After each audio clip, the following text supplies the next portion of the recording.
Yes, guys, welcome back to my personal.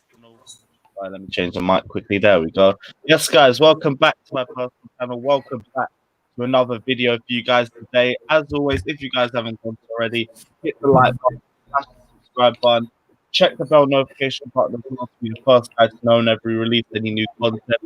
And there is football on right now. It's Sheffield United versus Tottenham, but Spurs have already scored, so you know exactly how the rest of the 88 minutes is going. So who cares too much? You might as well stay locked in with us. Let's go through the Fulham-Chelsea game, all the slight positives, all the negatives that we can come out of that game as well. But first off, before we start, we'll go through the panel. Dammy, first off, hit 1K. I can finally put your name in the title, bro. How have you been, man? Oh, listen. It's your boy, the Grand Dam on the Lewis channel. You get me? Man's gassed up and excited. You know, you can't keep on. You can't see. The thing is, yeah, as much as football controls our emotions, man's gonna keep on smiling because that's what I do best. But man is chilling. What are you man all saying? Yeah, we're all good. We're all good. I've literally just woken up about an hour ago, so I'm still in the process of waking up and everything. So if I'm a bit slow, allow me, guys. But Alex, you as well, man. We spoke a lot about the game yesterday, but chat to me, man. What are your thoughts? Yeah, I'm all right. It's good to finally wake up after 3 points in it.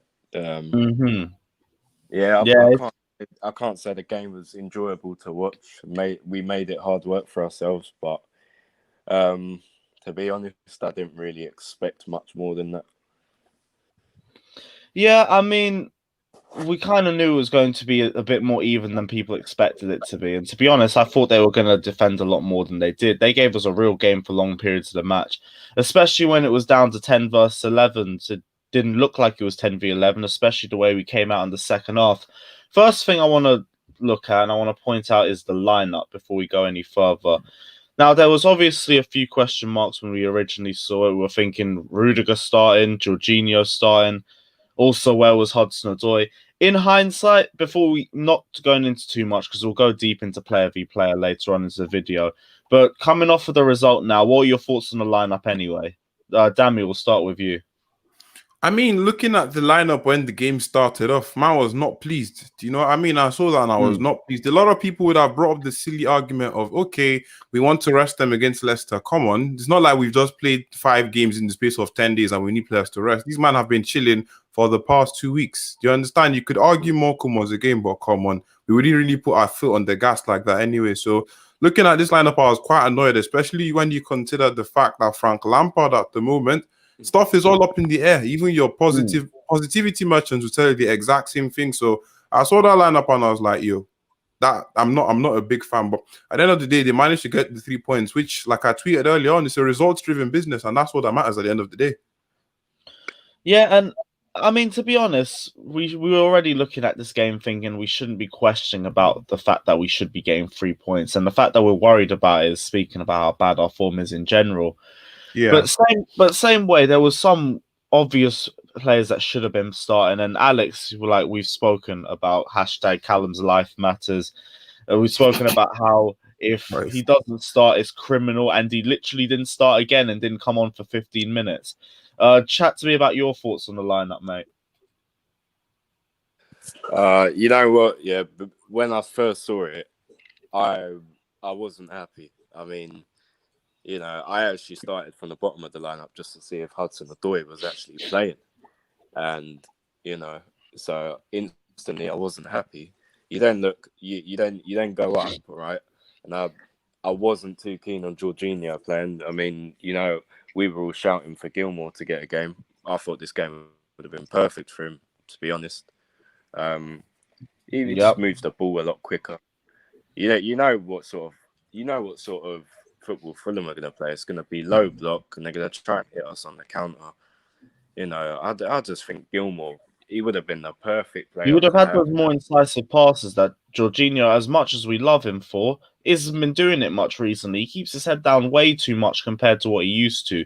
And the amount of runs that get ignored is an absolute madness. I know with Billy Gilmour, at the very least, I think his range of passing is better. We've spoken about how we literally think he is an upgraded version of Jorginho, just with much quicker aggression, much quicker intelligence, and a better low center of gravity as well. And it's more annoying that he didn't play, because we know now he's not going to play the Leicester City game. Like we can already tell it's going to be N'Golo Kante in the lone DM role. And we're going to have the 2 attacking 8s instead.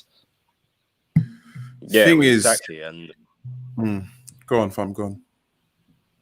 yeah, exactly. And you think, I know, obviously the Morecambe game last Sunday, it wasn't. Yeah, like Dammy said, we didn't really put our foot on the gas. But having said that, you know, that's almost like a warm up to gradually ease Gilmour back into the team.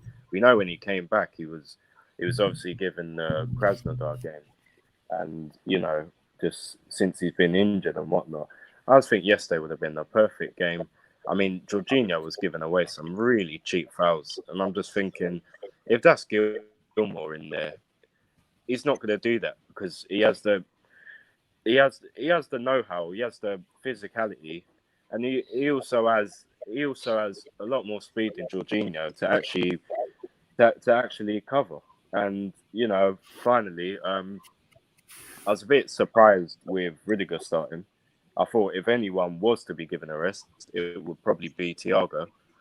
But yeah, like you said, I'm not really buying this. Oh, we have a game on Tuesday, so certain players can't play. Fulham played a game on Wednesday against Spurs. Fulham have also got another game this Wednesday coming up.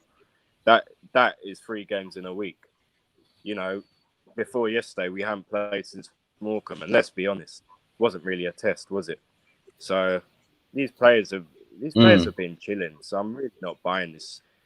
The players are tired; they need a rest excuse. It's rubbish.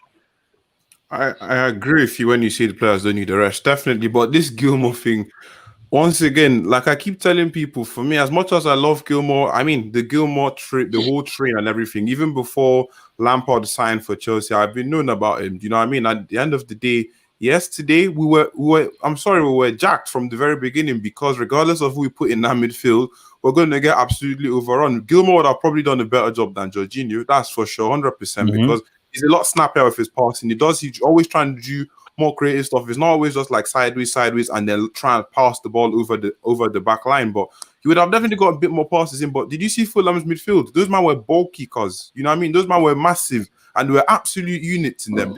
Gilmour was getting overrun regardless. You know what I'm saying? I think any midfielder we put in that DM position that was not N'Golo Kante, and even Kante would have probably struggled as well with that midfield that we went up against. So once again, it all boils down to how we set up. I've never seen Billy Gilmour as an individual who's just going to sit down there by himself. He's 5'5" or 5'6" or 5'7". He's not tall. He's not that big. He's not that strong. He's faster than Jorginho, and he could probably win better fouls. And he does get stuck in, but I don't think it would have made as big of a difference as everybody feels like it would have. That team overall and the way things were set up was all just a bit of a mess, especially against Fulham. So, like I said, we were going to be jacked regardless. But I do hear what you're saying with regards to the actual lineup and everything. I find that excuse to be a bit interesting, and I keep saying people make all forms of different excuses and come up with all sorts of different arguments in order to make stuff not look as bad as it actually is. So that's just my take on the whole situation, to be honest.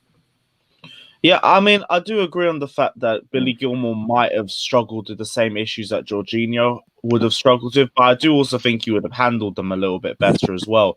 Yeah, Jorginho, like I said, I agree in it. You know what I mean? I agree with what you're saying in it, but like for me, I'm just trying to say it still doesn't change matters. It doesn't change the fact that stuff would have been literally all over the place yesterday. Look at Kovacic. You know what I mean? Look at it wouldn't have made that much. The difference wouldn't have been that significant. Imagine if we put Billy in there and he dropped a disaster class. Like the thing is, we can't. People want us to rely on Billy Gilmour when he hasn't given us a reason to rely on him on a consistent basis. Now, people will tell me he's stupidly talented. I agree, he's stupidly talented. See my guy Kyle clapping the bottom, but he's stupidly talented. Right. I agree with you, but he's, at the end of the day, he hasn't really. I mean, Everton, brilliant game last year. Was it last year? Last year, brilliant game against Liverpool. After that, he got injured. Remember when he got overrun? What game was that? Was it Tottenham? I can't remember what game he got. I think Leicester in the cup, but we played him as an 8. Yeah, but I mean, it's not even that one. But my point is, we've not even seen enough of him to say, you know what, let's actually rely on this guy and chuck him in at that DM position and get him done. Because what I keep telling people is the way we set up tactically doesn't benefit any of our players. Maybe apart from Mason Mount, and that's to benefit him to learn. But other than that, it's not going to make that much of a difference. Gilmour is a bowler, but he needs to be in the pivot, sort of like Kante. Do you know what I mean? We don't have a DM at this club. It's short and simple. So with you, it would have been the same thing we said recently, and so we want to change the formation instead. it's not even like it's fundamentals. Do you know what I mean? We can play 4-3-3. We can play 3-4-3. The only formation change that we can make, in my opinion, that will change stuff up a little bit is the 4-2-3-1, because fundamentally 4-2-3-1 has 2 DMs. So that means you can't just have 2 each roaming in and about the place. There's a bit more space to run all around. So yeah, that's what I think, innit? You know what I mean? It's not just the formation, it's fundamental. It's from Frank Lampard himself. He needs to pattern something up. All right, cool. Scott, thank you for the donation. Said, do you guys see Mount's comments on his goal? Did anyone see Mount's comments on his goal? All right, that's I'll research that in the middle of player range. Second donation as well. Kovacic played as Jorginho's condom. Bro, the pair of them were absolutely terrible yesterday. I think Kovacic was probably actually who's the worst one out of the pair. I think Kovacic at the very least could move the ball forwards, but the same way there was no end product to make up for it. Jorginho, to be honest, I think it all depends on how you look at his performance. If you like the fact that he recycled possession well, cool, you could see it was an okay performance. If you wanted impact from him, terrible performance. Didn't produce any impact. Just sprayed the ball sideways all game. Kyle, what were you going to say? For me, I honestly, most of the things that I was going to say is Dami already said it 100%. I think somebody asked me like a question yesterday. He said, "Do you feel Chelsea look like it was invested 250 million in?" And my answer would be like, no, it was actually getting worse than last season the way we play. And the reality is we had issues getting overrun in midfield for over 2 months now. I think like one of our biggest issues playing is our midfield. We don't use it to start like counterattacks. We don't use it to actually like play through balls. I don't like most of the time we just overlap it, man. We just play from the wings. Our midfield, I know Mount scored yesterday, but his overall play wasn't that good. We were losing the ball a lot. Our whole midfield was kind of average yesterday. I wasn't impressed with it at all. When you think about like the midfield that we had in like 14-15 under Mourinho, you remember that midfield when we had Matic, Fabregas. Yeah. We would own teams, man. I don't know what's happened with Chelsea. We spent 250 to play like West Ham, man. I think that's exactly what we're saying. We missed though the lack of a natural DM. It's the same thing. It's the one thing that we've called for the entire season, even through the winning run that we had back in October, November. We said we need a natural DM in the squad. But is it really a personnel thing? Is it for me personally? I think it's more of the way that we play. I think it doesn't get the best out of our players. I think a lot of our players are just getting bottlenecked by the system that we play. That I agree with, yeah. Yep, I definitely agree with that. We've already spoken about Kai Havertz, Timo Werner as well. I think we tried 4-2-3-1 initially at the start of the season, but the one difference factor that we'd have to it now is that we tried Billy Gilmour in that system. We know Jorginho and Kovacic won't work. We know Jorginho and Kante has no communication and they just press by themselves whenever they want. Kante and Kovacic as well, it's like a mix of both problems, to be honest. But if we have Billy Gilmour and maybe... I don't know. Who would you want to see Billy Gilmour next to in the pivot? Would you go for N'Golo Kante or would you go for Mateo Kovacic, guys? I would. Personally, I would just try to do something else. I would go for a 4-2-3-1. Like the front three is the one who attacks. And then you have both Kante and Kovacic keeping the ball and starting counterattacks. Because if you simplify what they need to do rather than them playing eights, I think they can do a good job. I think right now we're asking too much of our midfielders. I get that Lampard said, I want my eights to do this and do that and do that. That's all simple. But like I said, you don't even get a bachelor degree in 2 years, man. How the hell are you going to be a world-class manager in 2 years, man? You know what I mean? Aka's and when he says the formation isn't a system, the style of play currently doesn't benefit any. Yeah, that's the point. Yeah. You know what I'm saying? Thing for me is at the end of the day, like once again, I'm going to make reference to Sarri, which everybody seems to hate. So if the Sarri ball thing, I don't like things. I'm not even going to dwell. I'm just using that as an example, as a reference point. Yep. Sarri ball was the style, the triangular passing, and those different. That's what Sarri ball was. But he did it with 4-3-3 primarily. But sometimes, if you watch his Napoli side, they did it with a 4-2-3-1 as well. Formation, changes some fundamental stuff footballing wise due to the natural position players occupy at the start of the game. Do you understand? But when it comes to like the actual tactics in play, you can say we should play a 4-2-3-1, but I just feel overall, look at Kai Havertz, for example. He's playing like a CM when ideally should be playing further up the pitch. I understand my guy wants to bring him in and all these world-class players can change stuff up, but that's not to his advantage. Timo Werner has been missing quite a lot of chances, and his first touch has been quite abysmal. And I'm sure we'll talk about Timo Werner moving forward, but ideally, he's not meant to be playing like the way playing touchline, not touchline on the byline and trying to convert these one-time finishes. I mean, every striker should be able to convert one time, first time, but at the end of the day, after you play to their strengths, he's making all sorts of different runs that the midfield aren't finding, not because they don't have the vision to find it, but because they are under the instruction of their manager to cycle the ball out wide. If the cross messes up, you recycle it through the back line and try again.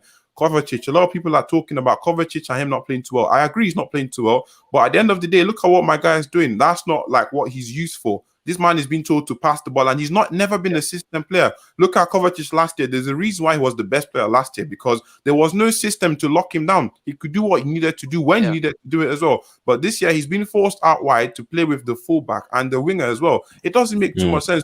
Pivot-wise, as much as people, this is a brilliant thing. Kovacic and Kante can't play together. The thing about a pivot, like they both push forward. From an English standpoint, just as an English word, a pivot, one thing moves and the other doesn't. And a lot of people are going to shout at me for this. I could care less. There's a reason why our best pivot right now, as much as people disagree, is Jorginho and Kante. Jorginho, I'm not a biggest fan of Jorginho. I mean, I love Jorginho. Do you know what I'm saying? I like the way he plays and everything. But right now, do I think he's a player that's meant to be at Chelsea Football Club? Hell no. I don't think he should be playing as a DM, game in, game out. I don't think we should be seeing him like we saw him against Fulham. But that's why there's a reason why it kind of works when they do play together, because Kante gets to move around and do his mobility thing, and then Jorginho sits back. I mean, what do you man think? Because I mean, that's how I see it anyways. No, I've agreed with that. My only thing is that Jorginho's form just doesn't justify at this point. Like, he had a good start to the season, and since then he's completely fallen off a cliff. That's why I'm pushed more to Billy Gilmour and N'Golo Kante. I prefer that. Plus, I've already said I prefer him as a player to Jorginho as well. But go on, Kyle. But Lou, don't you think we are killing our players' confidence? I think I have a theory that one of the reasons Mount is playing better than the other midfielders, because he knows that even if he plays well, he's gonna still be on the team sheet. A lot of our players don't even get that match fitness. They don't get that match sharpness. Wouldn't it make him complacent? Their way to bond. The same way. Yeah, but he's still young, and he knows that he can play, and he knows that Lampard likes him. If you look at Kovacic like 4 games ago, he was very, very good, and then he got dropped like the game after. Same thing with Havertz. For me, I feel like the thing with the Havertz reminds me of what's his name? One second. Of Mata, how Mourinho handled Mata, and he was never the same player again. You know what I mean? Like there are situations where you can take the player's confidence so low that they're never gonna be that player again, which I'm worried about, because it's not only, even the old players are regressing for me. It worries me. Lewis, honestly, it worries me. Like the whole team for me is getting worse, in my opinion. Yeah. Except not for only even Mount, everyone else has dropped off. Even our attack, Pulisic doesn't even look close to the player he was last season. No, but the same way with Pulisic looks like another case for a player being overplayed. I said since he first got back into the team this season, don't play this guy too much. And we played him the entire Christmas period. We played him in this game as well, which we didn't necessarily need him to play. We were saying we wanted Hudson-Odoi to start this game over him because the last 2 games justified it as well. And he got marked out of the game. He had barely any impact against Fulham. Yeah, well, to be honest, I don't really think he should have played against Morecambe. I was surprised he started that game, to be honest with you. Pulisic, Pulisic, we had a stronger team against Morecambe than we did for the Fulham match. Well, exactly. Says it all, doesn't it? And we almost lost, man. We were like, I know a lot of, like, if it was any, like, remember the chances Fulham had, like, they were literally two feet from our goalkeeper, and just if it was any other team, they would have finished that chance. But we were lucky with that red card, and we were actually playing worse with 10 men than we were with 11 against 11. Which, to me, Leicester is going to be a huge test, man. A huge test. And I'm worried. The way that they just shrug Southampton aside, man. And we're playing them away as well. I am honestly, I don't know what's one thing I want to Chelsea direct everyone to. We were talking about formations. We end up switching back to a 4-4-2 for the last 50 minutes as well. And Scott wanted to highlight this quote from Mason Mount that Simon Phillips was reporting on. He's saying Jorginho went off, so I dropped a bit deeper, and I was allowed to go in there with Kovacic, told him to sit a bit, and that allowed him to go more forward. But what Scott's saying is that this is showing that this is more tactical moves from the players, more compared to anything that the manager's actually been doing. And what's you guys' thoughts on that? I mean, I wouldn't be surprised, to be honest. You You know, like when someone had actually told me this getting a bachelor in 2 years, it stuck in my head, man. So I think about it like till this day, like, which is one of the reasons why I think this squad would benefit from someone more experienced. This is one of the reasons why I'm so strong about this Lampard thing, because I can see that the squad, like, we don't find solution to solve things. Someone told me it could be because he has too many options to choose from, but I believe that should be a blessing and not a curse. Yeah, you know, I agree with that. Yeah, Yeah, I mean, you can never have too many options. Yeah. I think people just find excuses. If I'm honest with you. I mean, to be fair, like when I sat down, I thought about it. At the end of the day, I mean, he has a lot of options. I think it's like, as much as I agree with the bachelor's thing, you can't just put somebody. And I keep on going on every stream I go, and I say that the managerial position is disrespected heavily in world football. A lot of clubs will bring in the manager and be like, you know what, you come in, you steady the ship, and then you sort of soak up all the anger and everything, get everybody all smiling and happy. And when you go to crap, you leave. Sort of like what happened at AC Milan. What's happened? I mean, look at United. Juventus. Look at Juventus. Look at Juventus. You know what I mean? So they just bring in all these players and get people on their side, because you're not going to drag your legend. You know what I mean? People are starting to drag right now. But what am I trying to say? In essence, Lampard has shown tactically sometimes he can be in his bag. Last season, he did it quite a few times.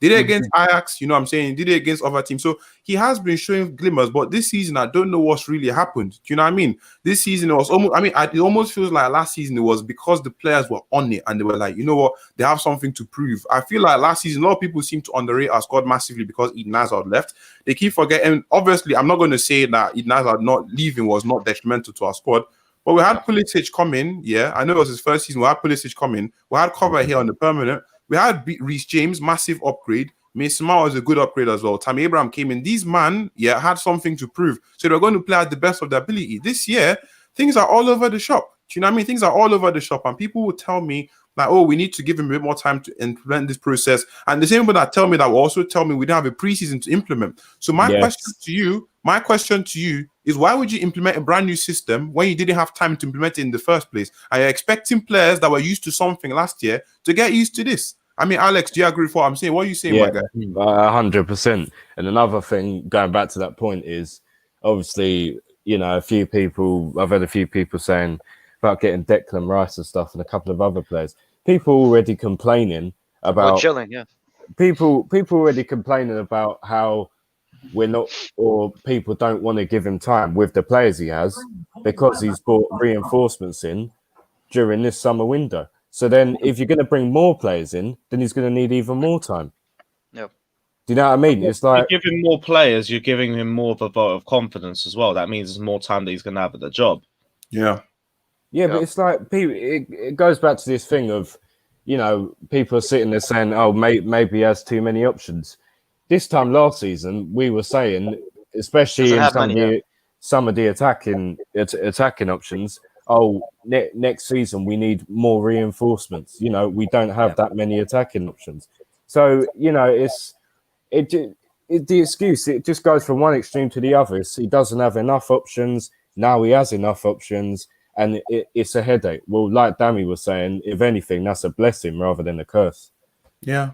I mean, with Lampard, there's just been a lot of excuses from the Lampard in general, to be honest. And I think that's been the biggest problem. It's a lack of admittance. And that's probably what's causing the amount of toxicity in the fan base, to be honest. Yep. Like, the guys who are Lampard out, at the very least, when Lampard does well, and he does consistently well, you'll hold your hands up and say, cool, he's playing well. We ain't going to continue an agenda when the team's doing well. We're going to leave it.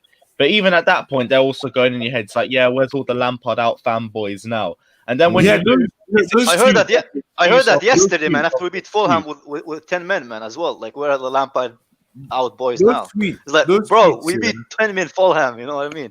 No shame. Not even that good.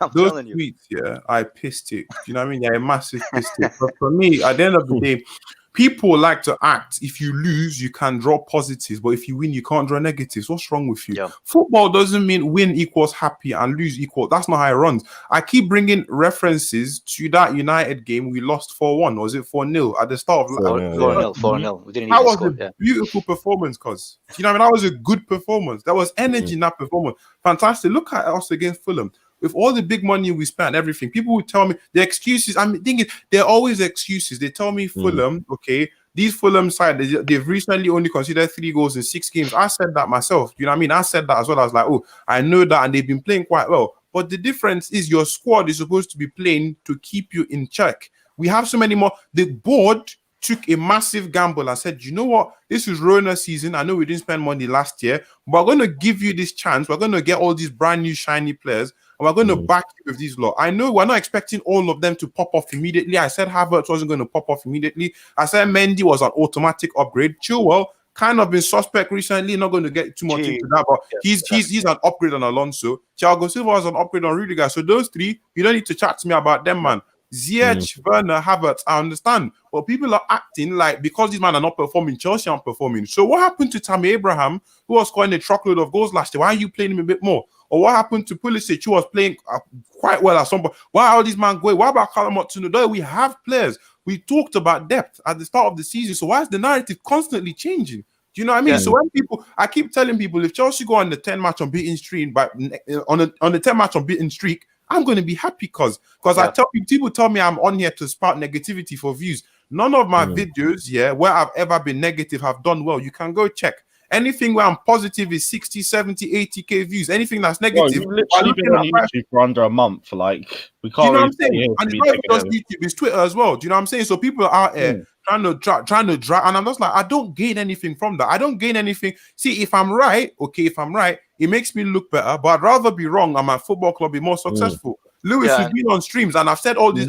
When we were on that 70-match unbeaten run, I was saying this thing. I said, you know what? We've not been as convincing as people make it sound. Do you know what I mean? Even with Ben Chilwell, this Ben Chilwell situation is the same way I went up. I'm going to go about Declan Rice because it looks like we're going to end up getting it, depending on how Lampard stays at the club. Chilwell, my video is still up there with his 50k on Twitter. I said, you know what? These man, I'm not too sure about him, but let's have him. I'll back him in the Chelsea shirt. He started scoring off a few goals left, right, and center, but he's sort of declined as well. So overall, for me, like, there's always an excuse and you're always being negative when in reality, all you're trying to do is speak about what you're seeing. I'm not going to lie to people. There's no reason for me to come on the stream and tell people, oh, it was just because it's Chelsea and we need to back the players. They need us more than ever. I know that, but it doesn't mean I'm not going to say nothing. Do you know what I mean? That is pointless. What's the point of debate if you're going to keep on telling people that they're spouting negativity? It's pointless, cause it's pointless. Yeah. And you know what? Just go on. Yeah, and you know what? What kills me is people saying, once the player gel, they will start playing very well. How will they gel if they don't even play with each other? They rarely, for me, the treatment that Havertz and Shaw are getting is an absolute disgrace. They would do masterclass and they still wouldn't play. At least with Odoi, he still used him a little bit more. But Havertz is just 21 and he's just losing confidence. He's losing confidence the more he doesn't play. Like, what do you get if you are? It's like literally what you do. Like if your dog is a good boy, you give him a cookie. Literally, Havertz is a good boy. He gets nothing, man. He just gets benched the next. So what's the point of him pushing himself? And I just feel like a lot of our players are being very, very badly managed, and they're just gonna regress more and more. And it's not only like a shout at Lampard as well, but at the same time from the club should be going to Lampard and being like, look, we spend this much money, and according to Liam, apparently that's also one of the things that will be carrying Lampard's job or not, if he gets the best out of Havertz. But those players are not going to magically start being amazing. Like if they don't play them, you just put them on the bench, boom, amazing player all of a sudden. It's not going to happen. They need minutes. They need to get getting adapted to the league, and they're not going to do it from the bench. It's impossible. Yes, what one? All right. I mean, you said, what was his job relies on getting the best out of Havertz and Werner. Right now, we look like we're nowhere near to that, especially with him playing in the attacking eights, and he's barely even playing for us right now.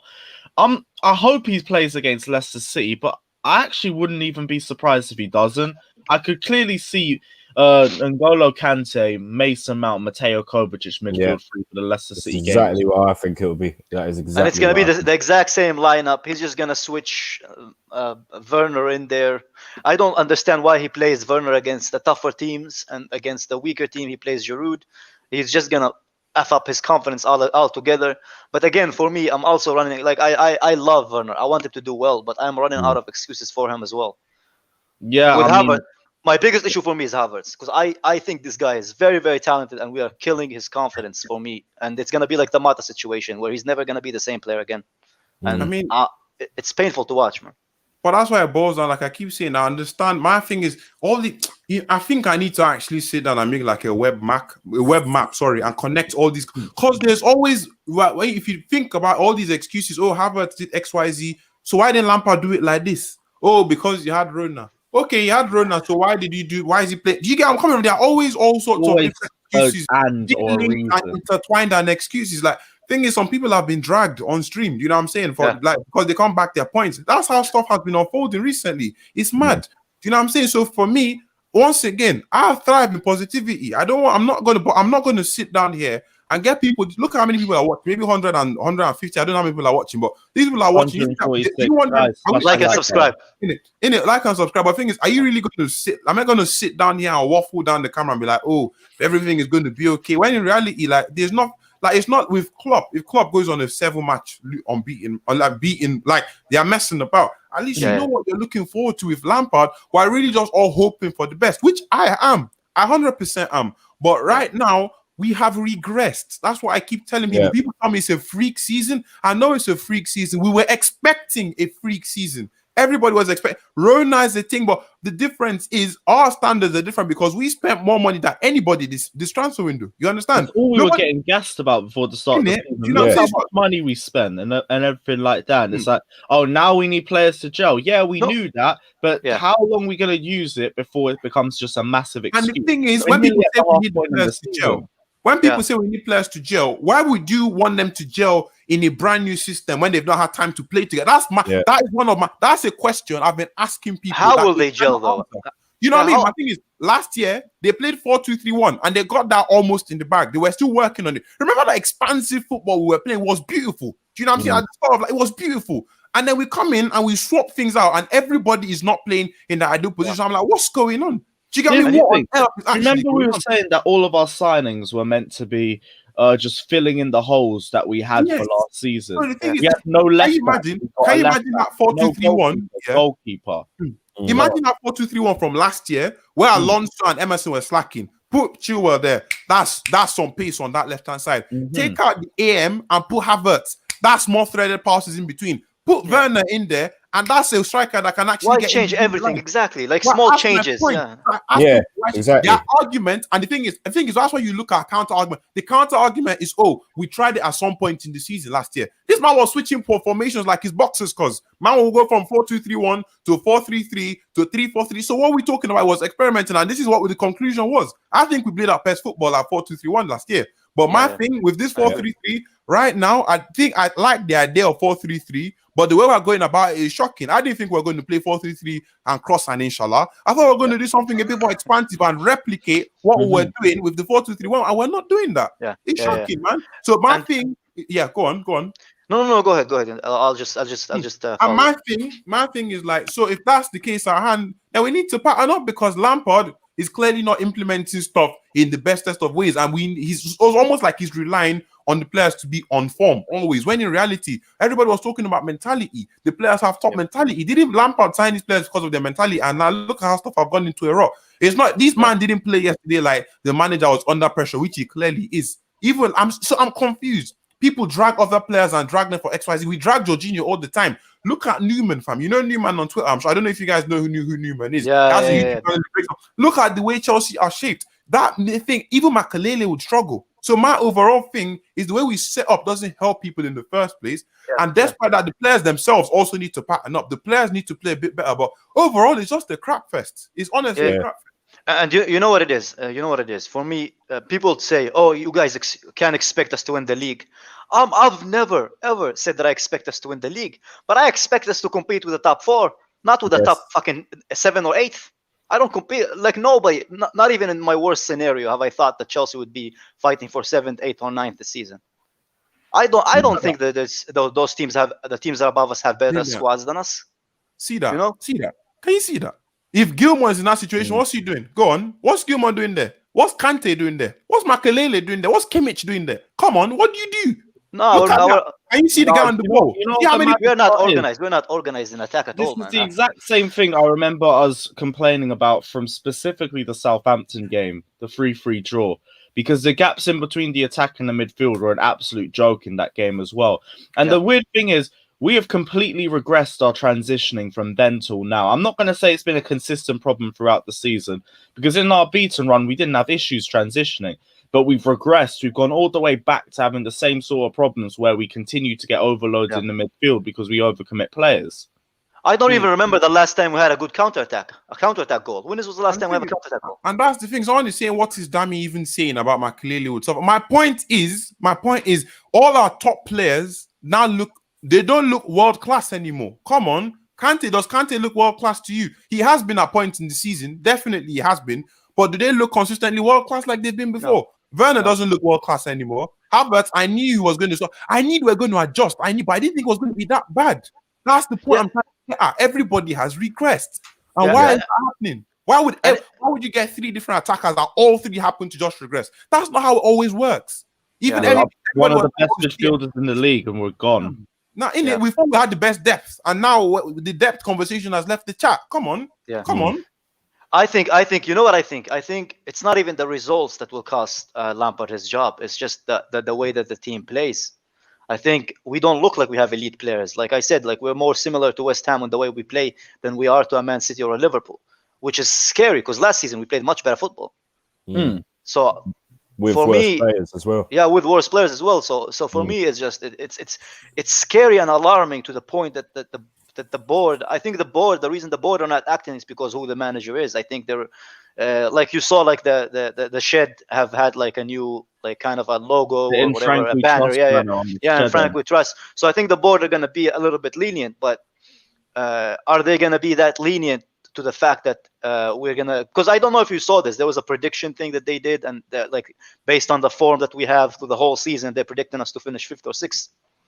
Really? Oh well, we're already statistically meant to do a lot worse than we did last season anyway. Yeah, so that I is. wouldn't be surprised by that. Do you want to go back to Europa League? Because I fucking don't, man. I hate that. I'm busy Thursdays, man. I'm writing my thesis. I don't have time for that crap, man. To be honest, I'd rather have no European football than to have Europa League. Can't stand it. No. I rather get Champions League because right now with COVID time, after we invested that much amount of money, we need Champions League. No, that's what I'm saying. I want Champions League, but I'm saying if it came the club relies on finishing in the top 4. I think more than other clubs in the Premier League do in terms of the money that we get coming in. Our transfer activity is heavily reliant on finishing in the top 4, and we don't look like we're doing that right now. I think top 3. I think the club expected at least a top 3 finish and some kind of trophy. Yeah. We all expect a top 3 as a minimum, maybe a trophy on top. Like with a trophy, I can see that as more of a maybe because that depends more on the tournament basis. But in terms of the Premier League finish, over 66 points and a minimum of 3rd place. We don't. Do any of you get like Antonio Conte second season vibes from Lampard? The way that he says we are still substitutions and the no. Like the way he is in the press conference. I mean, I don't mean like like the way he's he's like, oh, we're still like so much higher in the stage of where we should be. We are so much in advance of the situation where we should be. We are there almost. We are finally starting to see the effects of losing Hazard. I think he's using the Hazard thing as an excuse, man. I honestly think he's overstretching. The thing is like, because on the flip side, because I mean, there's always a flip side. I understand this has been a freak season, and at the end of the day, Chelsea are really only like 7 points away from top or something like that. 7 points. Just shows you how bad everyone has been. With the game in hand. A lot of people forget the game in hand. Yeah, we have the game in hand, but you get where I'm coming from. Like it's still 10 points, so it's not even as bad as most. This season has been overall bad. But my thing is like with our requirements, 7 points off top. Everyone else. Do you know what I mean? Ours are different. Not everybody else didn't spend that much, that kind of money. Everybody else didn't get that sort of depth. I knew things were a bit fresh, but my point is, why was so much still switched up regardless? Yeah, but damn it. Yeah, but I understand you. But look, us and United, we finished on the same points yesterday. We invested almost 3 times higher than they did. And look at the level of progression that they have compared to ours. True. Which is, at the same time, we cannot forget that. At the end of the day, this club ambition is to at least challenge for top first, and for him to say that we are in advanced stages of replacing Hazard when we are 9th or 8th in the season, for me you are carrying Chelsea Football Club as a very minor thing. He's acting like we are Leicester and we should be inspiring to be in the top 4. It should be a standard, and that's what pisses me off. And the thing is, like, Alex, I'll let you speak after this. I'm sorry, my guy. I know I've not let you speak too much, but thing is, my thought process is the board saw this coming and we're like, you know what? Let's give you a lot of stuff and you actually go and smash out the league because everybody's going to be in tatters. No money, no nothing. You might go and do that. And we're out there competing with the same people we're supposed to be overtaking with the advantage we've had. Do you get what? That's my logic. But people are going to tell you all sorts of I'm like, that United point you brought up, fam, is spot on. I'm actually going to use that from now on. That is very spot on. But Alex, what are you saying? I'm used to Chelsea fans taking my points, man. Yeah, It's cross and inshallah, all that stuff, man. So don't worry about it. The club themselves, and Lampard was appointed, said there was this, this 3-year process or whatever. The first step of this process was in the first season to obviously get top 4, form some sort of cohesive unit for the second season. And for this season, the target part of this process is to be challenging. You know, people were sitting there saying after 7, 8, 9 games, oh yeah, we might challenge. Still early, yeah. That's my favorite line, you should the games we were winning. That's where you should be picking up your points. I'm not sitting there getting carried away because we're beating Burnley and Sheffield United, who haven't won a game all season. I expect to be beating those sort of teams. When you look at who we've actually dropped points against, I'm not just talking about your big 6. We've dropped points against Everton, who weren't on form. Sheffield, Wolves, who were missing their best player, by the way. Their only real goal threat. Arsenal. Who else? Southampton. Who West Brom. West Brom away. Southampton.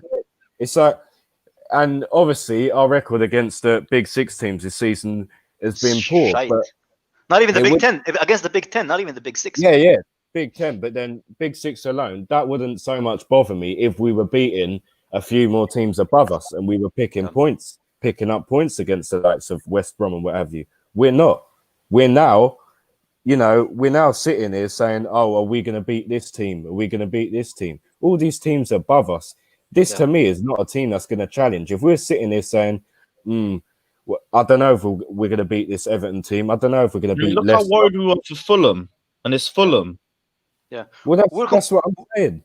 And go ahead, man. Sorry. People can sit there and say, "Oh, yeah, but they drew to Liverpool or whatever." At the end of the day, yeah, it's been a freak season. But then, sorry to cut you off. Just to suppress, add to your point. Yeah, this is just to add to your point. They don't add the fact that Chelsea had 2 weeks to prepare for that game. They don't add the fact that Chelsea, as a club right now, their manager is under a lot of pressure. They don't add to the fact that those players were rested. Do you get where I'm coming from? They're not adding those things in. There are different elements to the game.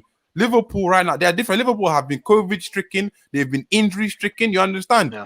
So, like, Tottenham has just... I mean, Mourinho was playing like a terrorist, as per usual, packing the bus against Fulham. But you get my gist. But, fam, Alex, carry on, fam. He's winning 2-0 now, though, yeah. It comes back to this thing of it's been a freak season. Yeah, it has been a freak season. But then, you look, apart from us and Arsenal, all the other teams are up there near the top of the table. So yeah, it's been a freak season. You could say, oh well, Liverpool haven't got as many points they did last season. Who cares? They're second in the table at the end of the day. Yeah, and when you consider the amount of money we've spent, it's not as if he has to chuck all 5 or all 6 players in. Dammy mentioned the 3 players. Chilwell, Mendy, and who was the other one? I think it was Thiago, wasn't it? Yeah, Thiago, right?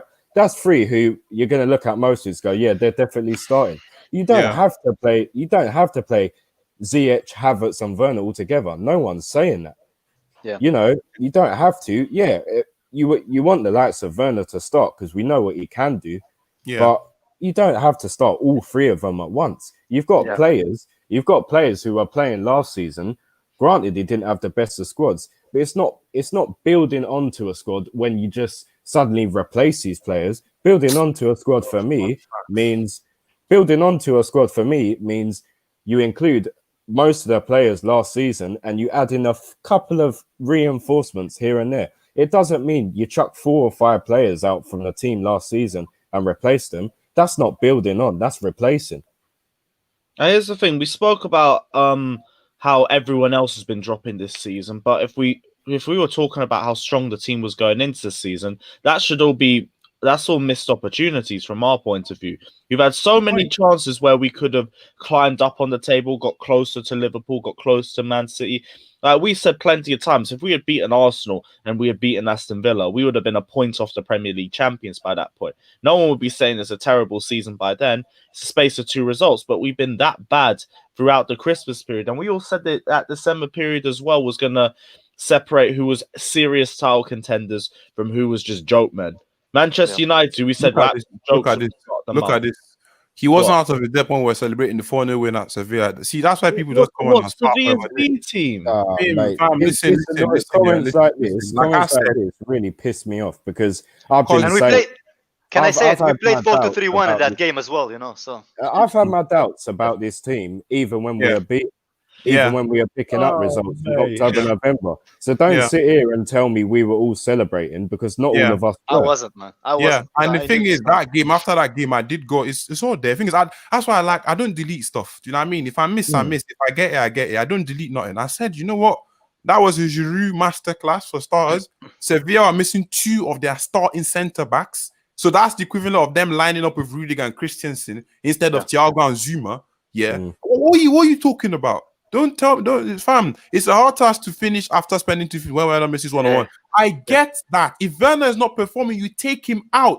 Not stuff him on the wings the way he has been on a consistent basis. Put in Mason Mount on the wings instead of Callum Hudson-Odoi. Those are the issues. Stop complaining and making excuses, cuz. Do you see my problem? Whenever you man bring up an argument and somebody counters that you bring up another one. Does that make sense? Look at this man. When Werner was piping and missing up and man can't even finish himself off right now, and you're starting him on the pitch. Does that make any sense? Of course, Callum Hudson-Odoi should be playing. Why are you putting Werner there instead? Why don't you play Giroud or Tammy, who have been scoring, have higher XG? Despite that, you're still putting that man in. Then you tell me, oh, the board want him to do XYZ. The board wants him to succeed. There's a reason why they spent this sort of money. So stop making these different excuses and accept the fact that Lampard as a manager right now is not fully there. Jesus Christ. And you know what's funny? You know what's funny? People like to talk about that Sevilla game. We played 4-2-3-1 when we won it.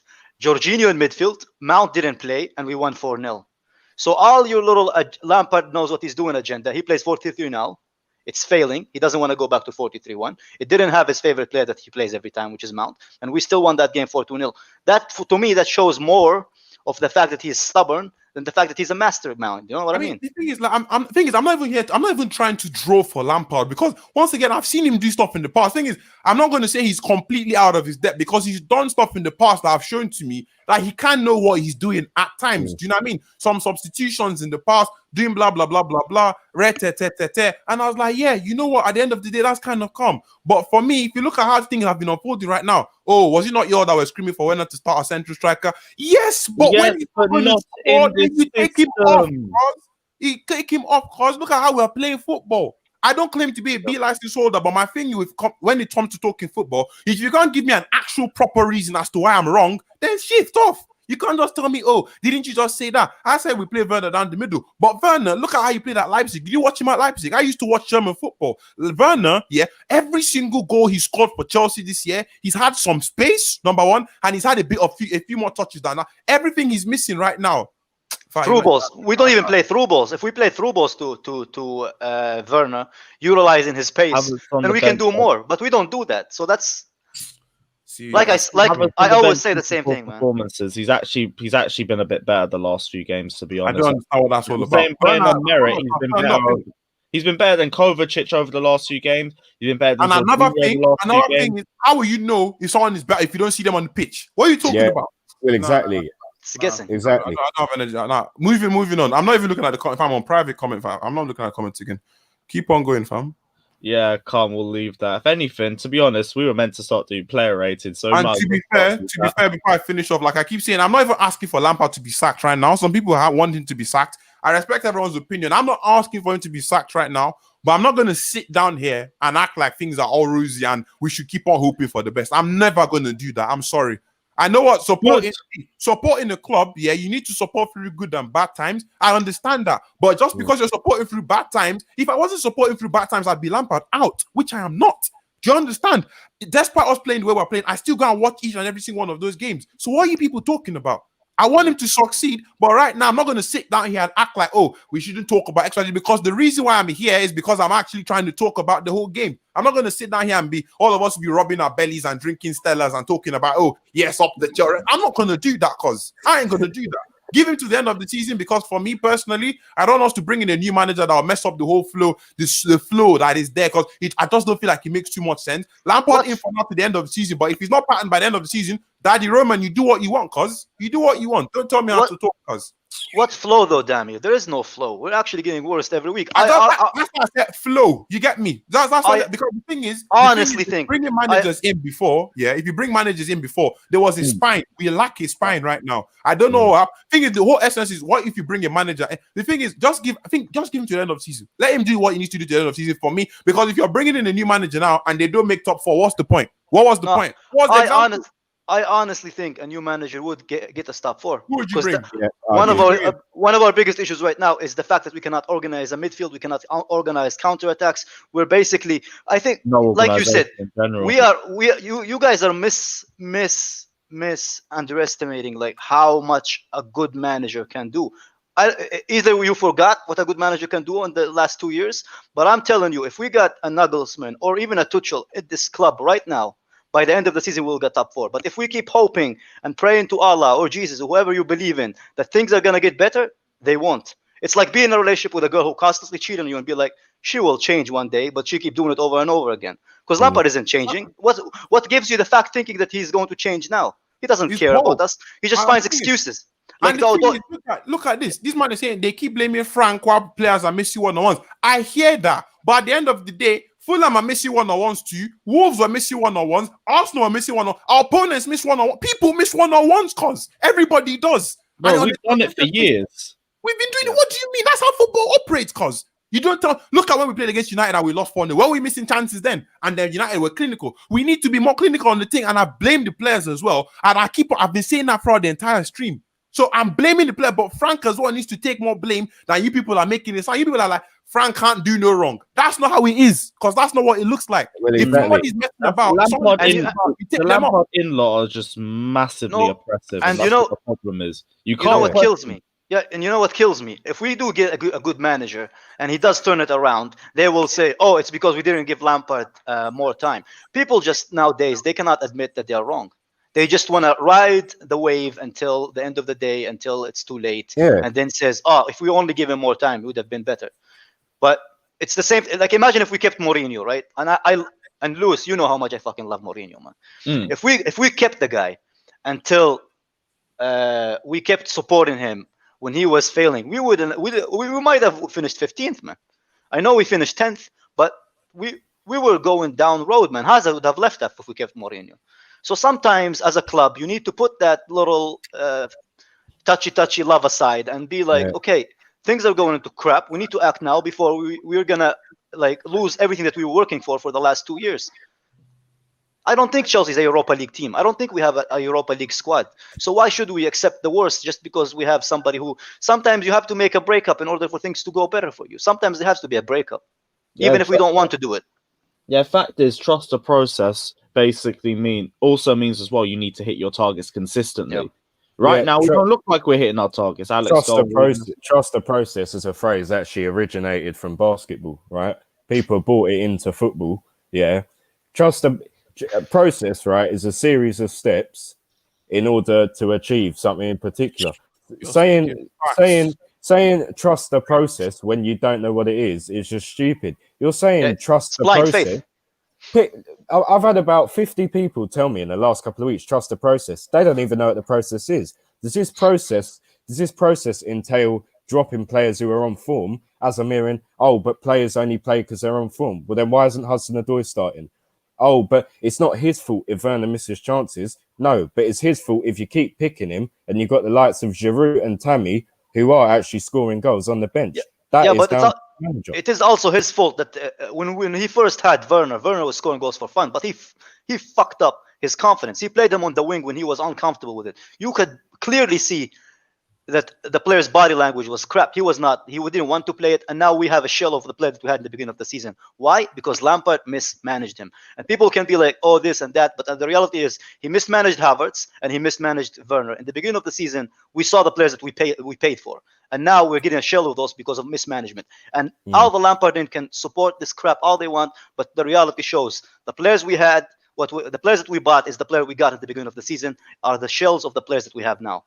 And like I keep saying, the only reason why I support is because it's Frank Lampard. That's the only reason. That is the only thing. Is, I mean, I'm not manager out ever. Do you know what I mean? I wasn't Sarri out. I wasn't Conte out. I wasn't Mourinho out. I'm not Lampard out. I'm not going to do this like this manager. That thing. I hate Arsenal fans for that. They brought the Wenger in, Wenger out thing, and they just translated across the whole of the EPL and then football in general. I hate that statement properly. I obviously back him and I want him to succeed. And if you go on a 10-match unbeaten run and it's a convincing 10-match unbeaten run, I will say it's a 10-match convincing one. You get me? That is my point. I don't give a damn about being correct because I'm here for entertainment and to make people laugh. That's all I do. And I hate it when I can't make people laugh because I can't make people laugh if we're losing. So what's the point? Do you get my point? If Chelsea's winning, I'm happy. Everybody's happy. So what's the point? You might just waffle out your asses, fam. It doesn't make sense. It don't make sense. We just want our club to do well. Right or wrong, cause I don't care about being right or wrong. If we're wrong and we're winning, big up. Everybody gets to smile. You understand? I want to smile. Do you think I like being angry and I'm shouting and pissing up myself? What are you talking about? Nah, you might need to bond down, fam. Bond down. Man, talking about proving Mason Mount wrong. Like I don't have Mason Mount jerseys and I didn't build my career off Mason Mount. You people just bring up all sorts of arguments and categorize people differently without even asking what. Nah, bro. Yeah, I'm tired of this Mason Mount slanders. We have 10 other players who plays on the pitch, man. Yeah, getting the best out of one player doesn't mean shit. Our best attacking 8 this season. If we're going based on form and the form throughout the entire ridiculous, season. Man. Like so people are riding this one player, man.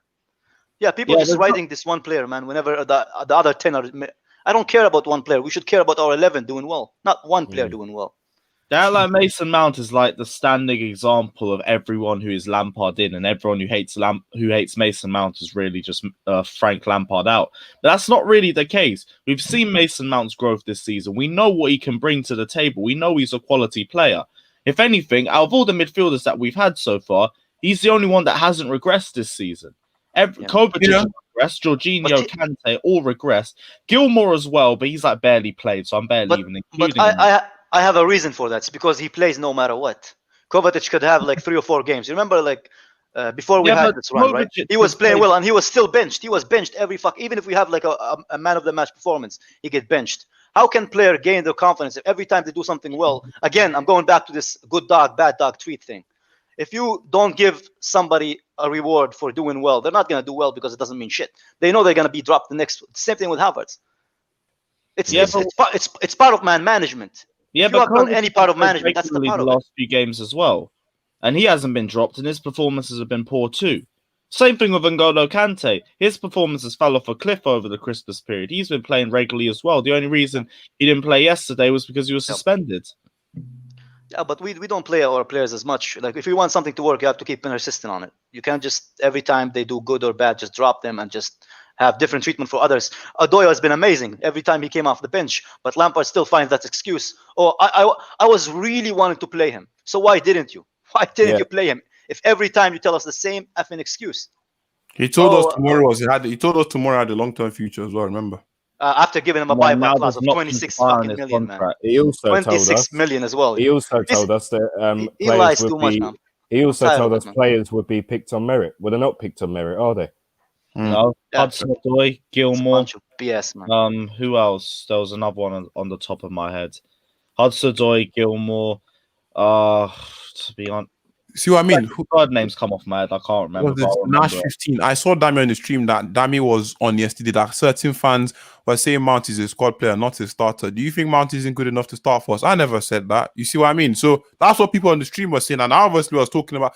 See, people don't understand. Thing is, for example, I rate Jorginho to a certain extent. I don't think he should be in the Premier League. Thing is, Mason Mount can be a starter depending on the system. That's why I keep telling people it depends on who is in charge. Mason Mount has the qualities and attributes to be a starter in specific 11s. Same with Olivier Giroud. There are some 11s where Giroud will start that Werner will never start. There are some 11s where Mason Mount can start. Maybe I won't compare him to Havertz because that's a bit. But there are some 11s where certain people are going to start. Marcos Alonso probably starts over Ben Chilwell for Antonio Conte. You don't know. So it depends on who comes in next. I can't give you tentatively and say he's going to be started. But one thing I can tell you is that whenever he does play, he will play to the best of his abilities. And I rate how he can do. If you look at him and you saw what he did in the academy and saw what he did at Derby and saw he's a good player and I rate him massively. But I can't start telling you if he's meant to be starting for X, Y, and XYZ player. For Lampard, he's clearly a starter. If there's going to be another manager, I hope we don't really have to change stuff and stuff improves. But if there's going to be another manager, I can't tell you that until the person actually comes in with their philosophy. You don't know.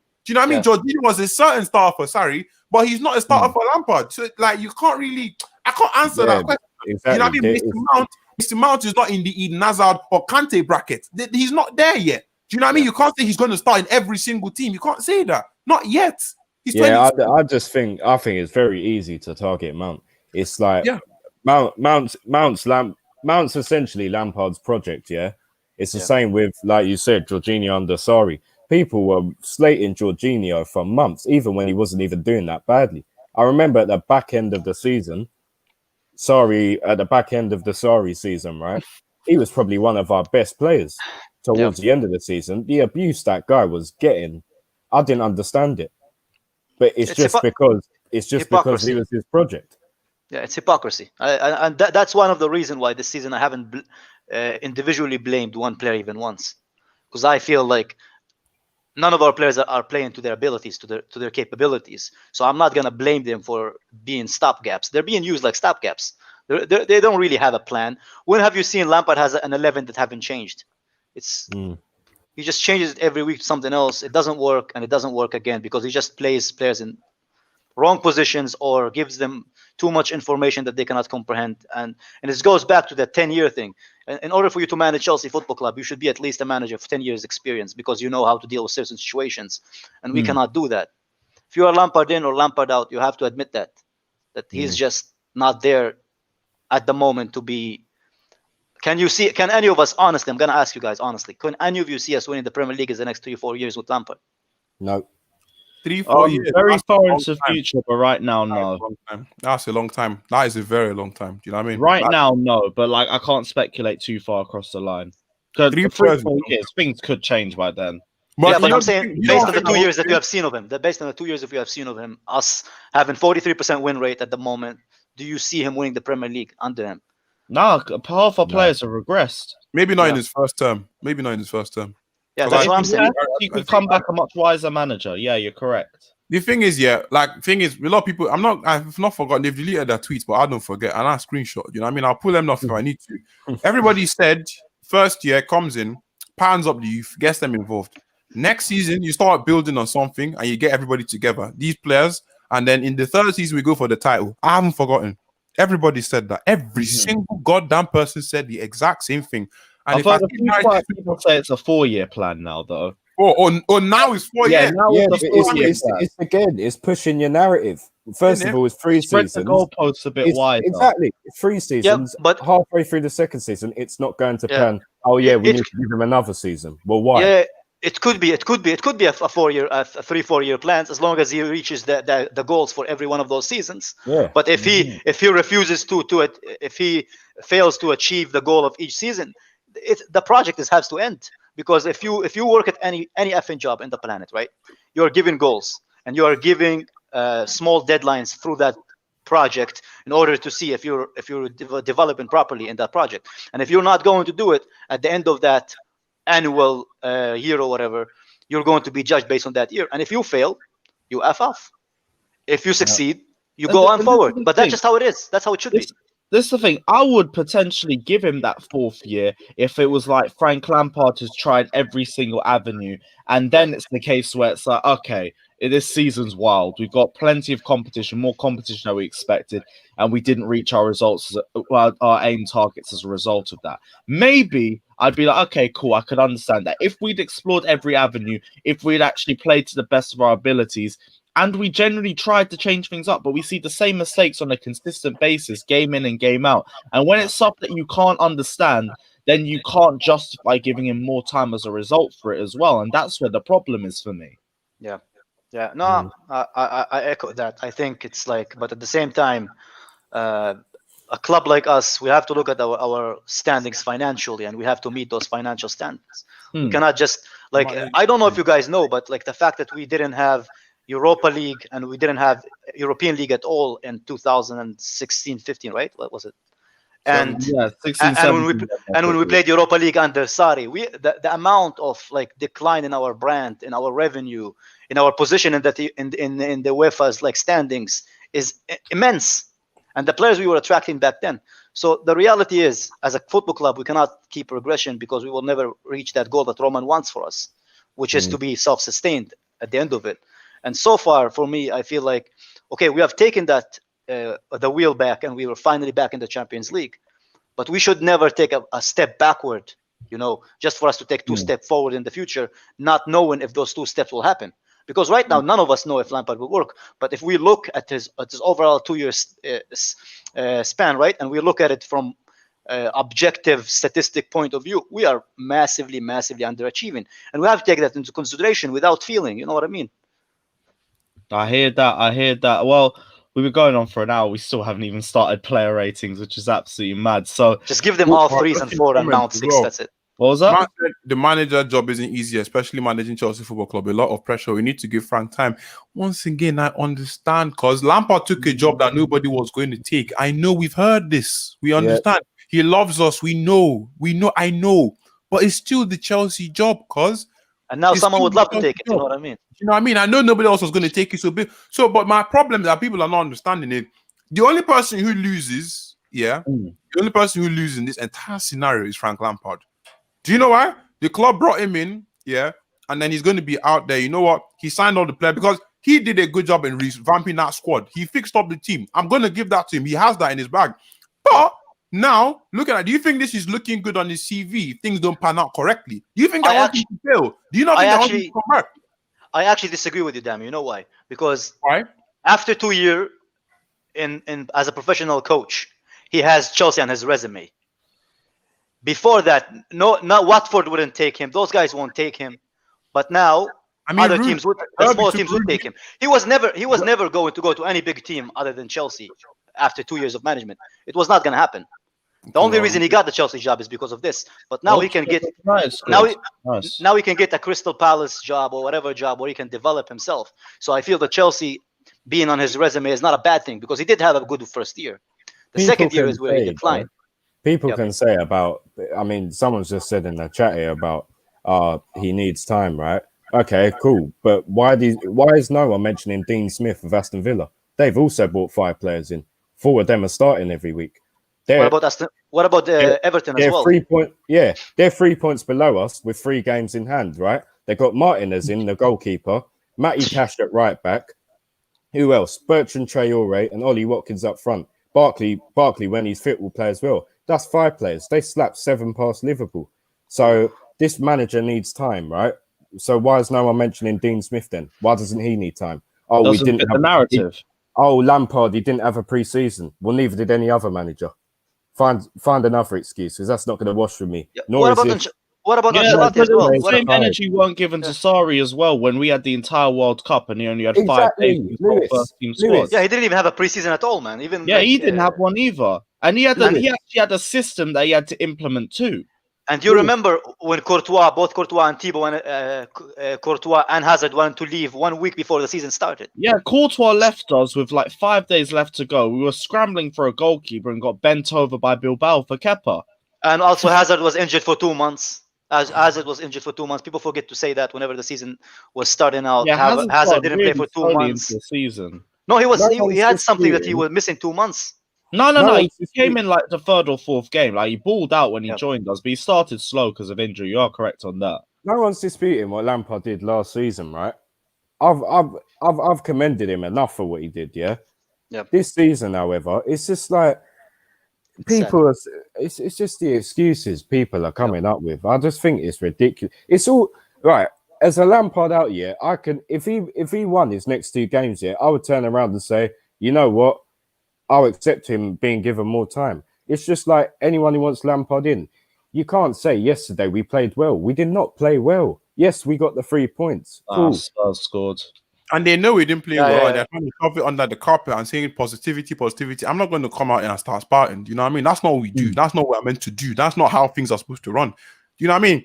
A lot of people, the way they're tweeting like, if you didn't watch that game and you saw the tweet, you would think that Chelsea played quite well. You understand? It was a hard-fought 1-0 victory. That's what you'd think. When in reality, it was a straight for our destinies because these man is trying to struggle. I called him Frank Allardyce in my review yesterday. You understand? That was embarrassing because. And did you see how we struggled more against 10 men than we did against 11? Yeah. Yeah, that second half wasn't much different. People think we dominated. We had an extra player, but it didn't show for we it. Struggled more. Yeah, we struggled more. We'll get into the player ratings in a bit, but I thought Azpilicueta struggled in the second half, even though Robinson was actually sent off in the first half. I think both fullbacks struggled, to be honest. Everyone said Chilwell had a good game. Don't really see it. Don't even get me about Chilwell. Don't even the goal. And other than that, it was quiet performance from him. I mean, crispy cooler. No one's arguing with you, G. No one is arguing with you. You're right. You guys are telling me if Lampard. I'm not going to go in circles, bro. You know what I mean, I'm not going to go in circles. Let's just, Lewis. We do that a lot. We'll leave that. Go on, Alex. What are you going to say? It's a lot of hypocrisy as well, man. Yep. Come January, February, people wanted Sarri's head on a stick for doing some of the things that Lampard's doing now, i.e. not picking Callum, not changing his ways. With Sarri, yeah, cool. I wasn't sure about him, but now I can see that, maybe there was a process with the style of football he's trying to play. I don't see a process with this. Alex, if you gave Sarri this team, I would almost 100% be sure that he will get more of them than Lampard does. Yeah. If he had the same team that we have now. Like, sorry, the first season was bad, but at the very least, I could look at his history of other clubs, and there was a consistent pattern. The first year was always average. And there was always complaints about his style of play. The second season was when the football was ridiculous. We didn't have that second season. I also understand the first season worked well as well. Something people forget. I don't think the first season was that bad. He had Kepa in goal, and we were one of the best defense in the league. We won the getting third highest clean sheets makes no sense. We're one of the only teams in history to win the Europa League without losing a game as well under him. People just don't want to look at positive at other managers. They just want to use Sarri as something. A lot of people. So now we lost 6-0 to City and 4-0 to Bournemouth in section. Please.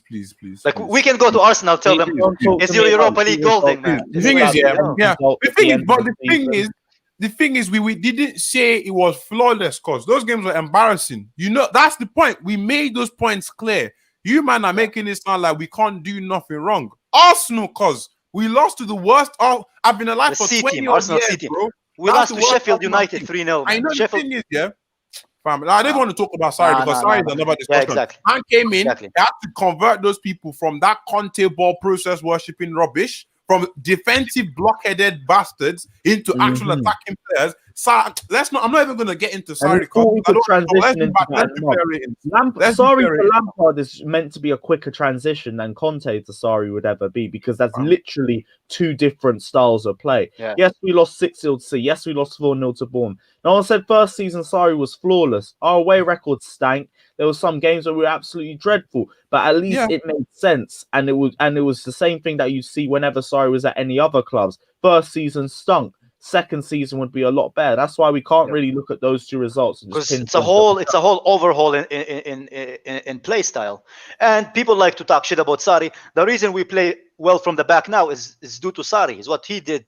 He's the one who taught those players to play from the back. Because if you remember when he first came in. I beg we move on from this one because the comments are getting stupid. They are getting really stupid. You know what I mean? I've just been arguing for absolute years, man. Bruv, Kante never scored more goals under any other manager than he did under Maurizio Sarri. Or made more anticipations, more key passes. Exactly. Half the reason why he's so much better going forward now is because of Maurizio Sarri. You weren't as good as he is now. Put the Stella down. Put the Stella down. Go to some statistical website and do some research rather than stupid passion crap that makes no fucking season, because you sound like a little girl, man. It doesn't make any sense. I'll say we just get on with the player ratings because these let's just get let us go on to player ratings. And big up all 187 of you guys still locked in. Hit the like and subscribe button if you guys haven't done so already. We'll start off in goal with Edouard Mendy. Barely tested for the most part. Nearly caused trouble for himself with that mix-up with Azpilicueta. Other than that, to be honest, he should have been threatened more by Fulham with some of the chances, but Fulham's finishing was horrendous. But other than the little mishap with Azpilicueta. I don't think he had too bad of a performance. Yeah. Yeah, anyone want to add to that? Or I'll give him a 6. yeah, I'd go for a 6 as well for him. I don't think Yeah. he didn't have a terrible performance. He didn't really hold us back too much. Solid performance. All right, moving on to Azpilicueta. He struggled to deal with Robertson's pace in the first half. He was getting breezed past on numerous occasions. 6. Saved by a silly challenge from Robertson, which got him sent off and allowed him to push forward a bit more in the second half. But he also still struggled to create opportunities, and he gave away a lot of fouls in the box as well. No, not in the box, but around the pitch as well. Looked very rash yesterday. I think he's. I love Aspi for what he done for Chelsea, but he doesn't fit an attacking, team or attacking play. He's just too slow, and it could be. I could be wrong. It could be due to the fact that he hasn't played for a while now, and he's just being put there to fill a gap until Reece comes back. But yesterday is like a reason why he cannot be like a long-term first right back. Yeah, Alex, I wanted to ask you, do you think that this is with Azpilicueta, it is a case of him being in decline, or do you think it's just a lack of game time and a lack of match sharpness? Because I've already said, as a second choice right back, I don't think you get any better than Azpilicueta, and I still don't see this as Azpilicueta's finished or he's dusted or anything like that. He hasn't had the best run of games, but he also hasn't played nearly as consistently as he's done through any season that he's had at Chelsea. This is definitely by far the least amount of minutes that he's had for us. But what's your thoughts? Yeah, I don't want to say he's declined that much, if he has declined. I mean, the guy's only 31. It's mad to think. But how long's he been here? What, 7, 8 years? I think it's near 8 years now. Yeah, no, 9 now, thinking we're nearing yeah, that. He's been there a long time anyway. Obviously, now, Reece James is my first choice all day long, but I don't know, man. I can't say that, it's down to lack of game time, because you consider, for instance, I know Morecambe last week, we keep going back to that game. That's for someone who's on the fringes of the squad, was not playing that much, that's perfect for him, get 90 minutes or whatever under your belt. You're ready to go for Fulham if needed. I thought Reece would be fit anyway to start, but he didn't. Anyway, first half, that guy was getting skinned by Robinson. I'll tell you, when Robinson got sent off, he must have been glad to see the back of him. Because that you think, right? We struggled when they had 10 men. If they had Robinson on the pitch in the second half, mate, he would have been ended down that left-hand side. I'm telling you now. And even in the second half, who was it? He kept giving cheap fouls away. Obviously, that back pass with Mendy. Some people are blaming Mendy. Personally, I would blame. I think it's down to both of them a bit of it's both. But then Mendy's moving towards him. You see, he's moving towards you. He's played it onto his weaker foot, right? It's going to be a calamity as soon as he does that. Crossing was poor. I mean, people can sit there and talk about, Giroud didn't do anything. How many crosses were actually getting onto his head? The crosses were poor, and I thought he was shocking yesterday. I'm sorry, but I'm a fan of his as well. I like Dave, but I just thought he was really disappointing, especially when they lacked Robinson in the second half down that left-hand side. I thought he was really poor. Yeah, I was going to go for a 4 for him for this game. I think he was one of our worst performers today. Yeah, I'll echo that as well. I'm going all for in a 4. Agreement? Yeah, I'll take that as all in agreement. Perfect. We'll move on to Thiago Silva. And if we're talking about best free transfers, he might be one of the best free transfers of all time, if we're going to say it quietly. Dealt with Ivan Cavallero well all match. Again, it's nature of the opposition. We'd expect him to do that, but he still did his job excellently. Helped dictate play well from deep and control possession in the second half, especially after the goal when we were just looking to see the game out. Solid performance from him. Definitely one of our better performers. Dami, what are your thoughts? Thiago Silva, fam. Oh, Thiago Silva. Thank God he's been one of the consistent ones this season. You know what I mean? He's a don, because, my unpopular opinion for this season is the reason why I'm defending you so much better is because of him and nothing else. You know what I mean? Maybe Lampard has patterned up a few things here and there, but at the end of the day, because Thiago Silva has been amazing, I'm a bit annoyed and this is what I mean by excuses. Man said that some people are getting rested, but 36-year-old Silva should not be rested against the team that was meant to sit back. Say no more. Man won't say too much about that. You get me? You see the inconsistencies, so we won't say too much. But yeah, of course, my guy was solid as per usual. I give him a 7. You know what I mean? 7. Solid 7 Yeah. as well. I agree too. We all threw on that. Perfect. Let's go to the other centre back, Antonio Rudiger. Now, we're surprised to see him play in this game. Only his 3rd Premier League start of the season, and to be honest, did a very decent job. Few decent blocks, especially in the first half. Nearly scored off a header in the first half as well. Passing does need to improve still. There was a couple sloppy passes, but that's nitpicking and otherwise really solid performance from him. Kaya, what are your thoughts? I mean, he was all right, but he was also being getting like keep up against like their attackers as well. You know, they were crossing the balls over him. Rudiger for me is at best a squad player. I've never seen him as like somebody who should be a starter for Chelsea. We want Reginali from Milan, and we got Rudiger instead. You know, that's basically what Rudiger is for me. As far as the game, like for me, he was all right. I would give him like a 6, but he wasn't. He did make a few mistakes. You know, he was getting beaten with pace, but 6 wasn't nothing impressive. But didn't do anything bad. Yeah, I mean, I'll say Thiago Silva was the better defender easily. I think he had a solid performance as well, so 6 works for me. Alex, before we move on, I do want to ask a question though. I've heard rumors that now Lampard could potentially be preferring Rudiger and Thiago Silva as a back two in the future. Rudiger or Kurt Zouma, based on what you've seen throughout the games this season? What are your thoughts?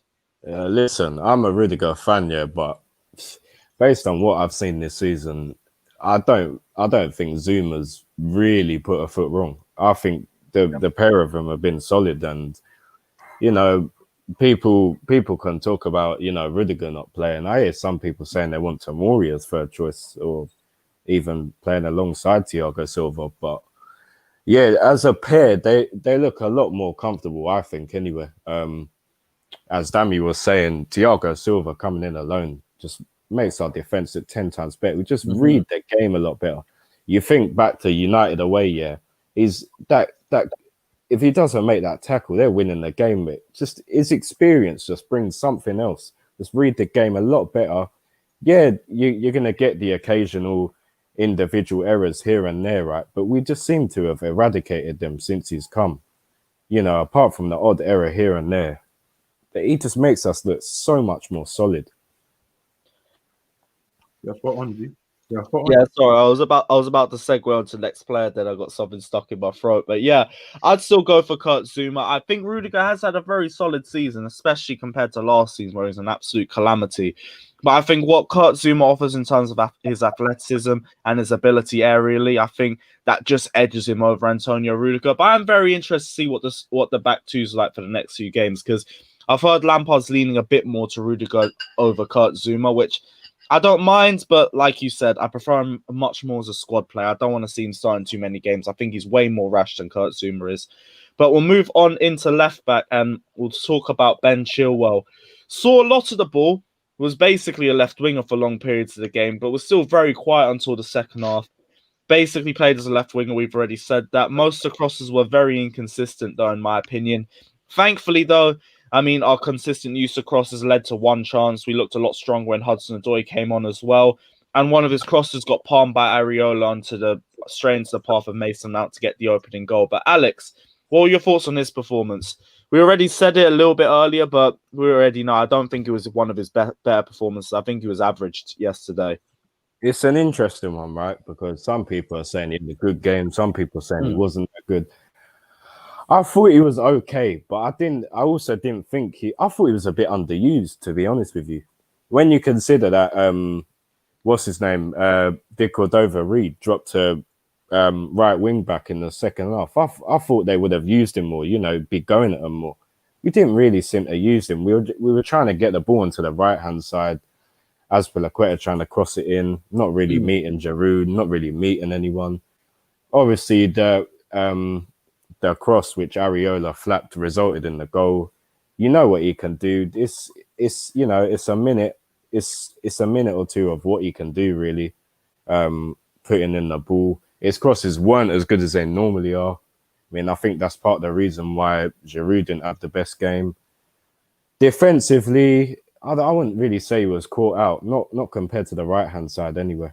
I To be honest, I didn't really think he was tested that much. I thought he was average. I didn't think he was too good, but I'm gonna go for a 6. I don't know what you lot think, but Yeah, exactly the same. Exactly the same. Yeah, maybe I'm being a bit negative. I would have gone for maybe a 5.5, but that's me nitpicking as well. So I can take a 6. That's fine by me. Kyle, we'll go to you next, and we'll talk about Jorginho.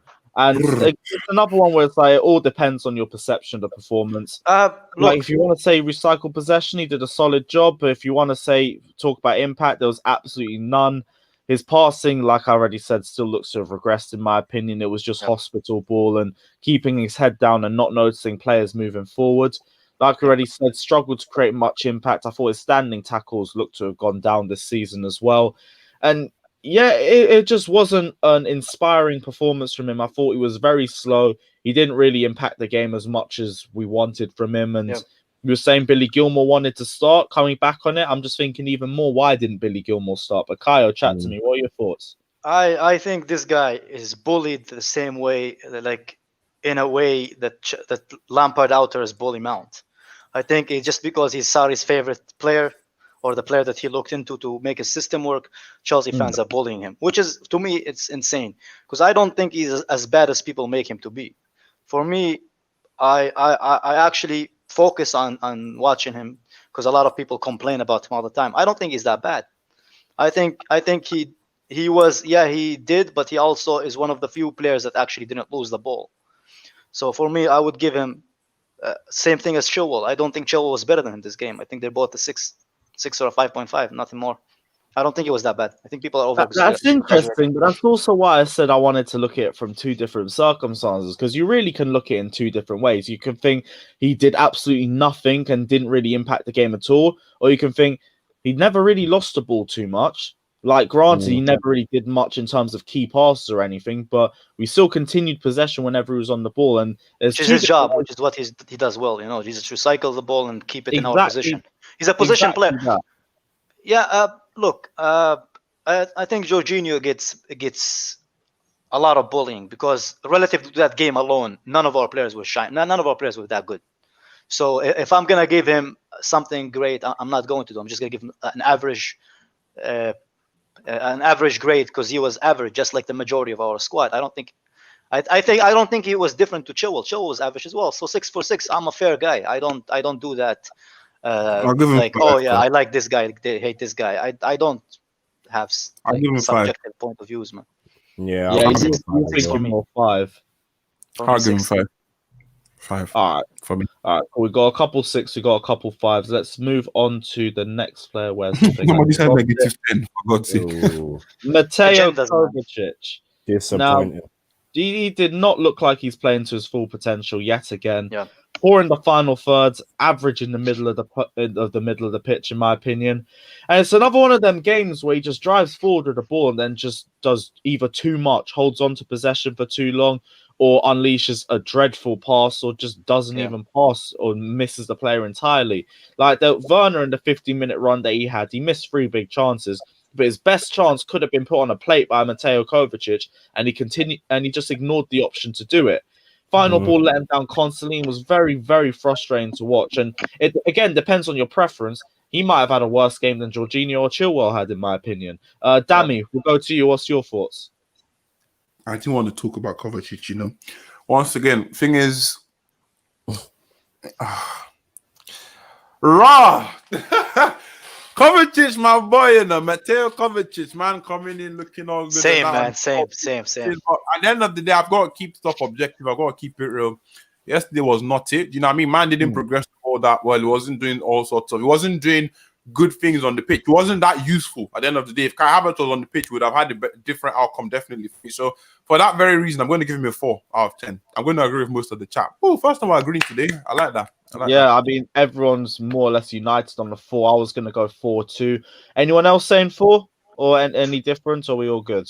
I'd give him a 5. I don't think he was. Same thing. I'd give Jorginho a 5.5 or a 5. I think people just bullied him. To be honest, a 5. 5.5. I'm not gonna say 4 is not. I'm not gonna lie. optimistic Kyle. This is bare weird to me, man. You've been giving them optimistic look, raise. I'm not optimistic. I just don't like the fact that people like the Lampard boys have players that they hate on, and the Lampard out boys have players that they hate on. For me, I try to be objective with our players because yesterday I don't think any of our players were good. None of them played to Chelsea standards, other than maybe arguably Cho. I don't think Mount was that good last game as well. He lost the ball a lot, but he did score a goal. So I'm not going to let that cloud my judgment. I think the whole squad was average. Therefore, I give Kovacic the same thing I would give Jorginho, a 5.5 or a 5. I think you just get bullied. Okay, so I'm guessing for most of the players, you're going to go for around the same thing. Yeah, because we were crap. Let's be honest, we were crap. We were playing against 10 team Fulham, and we played like they were like Liverpool. You know, we were having real issues breaking them down. So I can't be a hypocrite. Cool. No, I can respect the consistency on that. Next player, I do think we'll all be a bit more optimistic about. Mason Mount. Oh, probably our man of the match today. Only player really creating chance from midfield. Had the most chance created, the most take-ons by the end of the first half. And that was obviously complemented by his relentless pressing as well. Had a good chance to hit the bar in the first half, but was also rewarded for his work with the winning goal 15 minutes from time, which was played right to his feet, to be honest. But it was a good finish, and he basically provided our entire midfield's attacking threat single-handedly. Potential man of the match for me, but for a lot of people, I think he will say man of the match. Alex, what are your thoughts, mate? Yeah, I would agree. I thought he was the man of the match, to be honest. You know, I've saw a stat yesterday. I can't remember what year it was. I think it was since 2015 or something. He's created the most chances yesterday than we have away from home since like 2015 or something. And it says it all really in a game like Fulham. I know he obviously divides opinion. I still don't understand why, but you know, yeah, he looked like the only one of our midfielders that was really trying to have a go. Do you know what I mean? I know Fulham play that sort of low block football, and it's hard to sort of penetrate. But he looked like the only one who was really going to get through it and create something. And to be honest, that goal arguably has given Lampard a bit of leeway in his position at the moment. So yeah, I'm gonna say a 7. Yeah, I'll go 7, potentially even an 8 as well. But if it's an 8, it's also more highlighted by how average the rest of the side was too.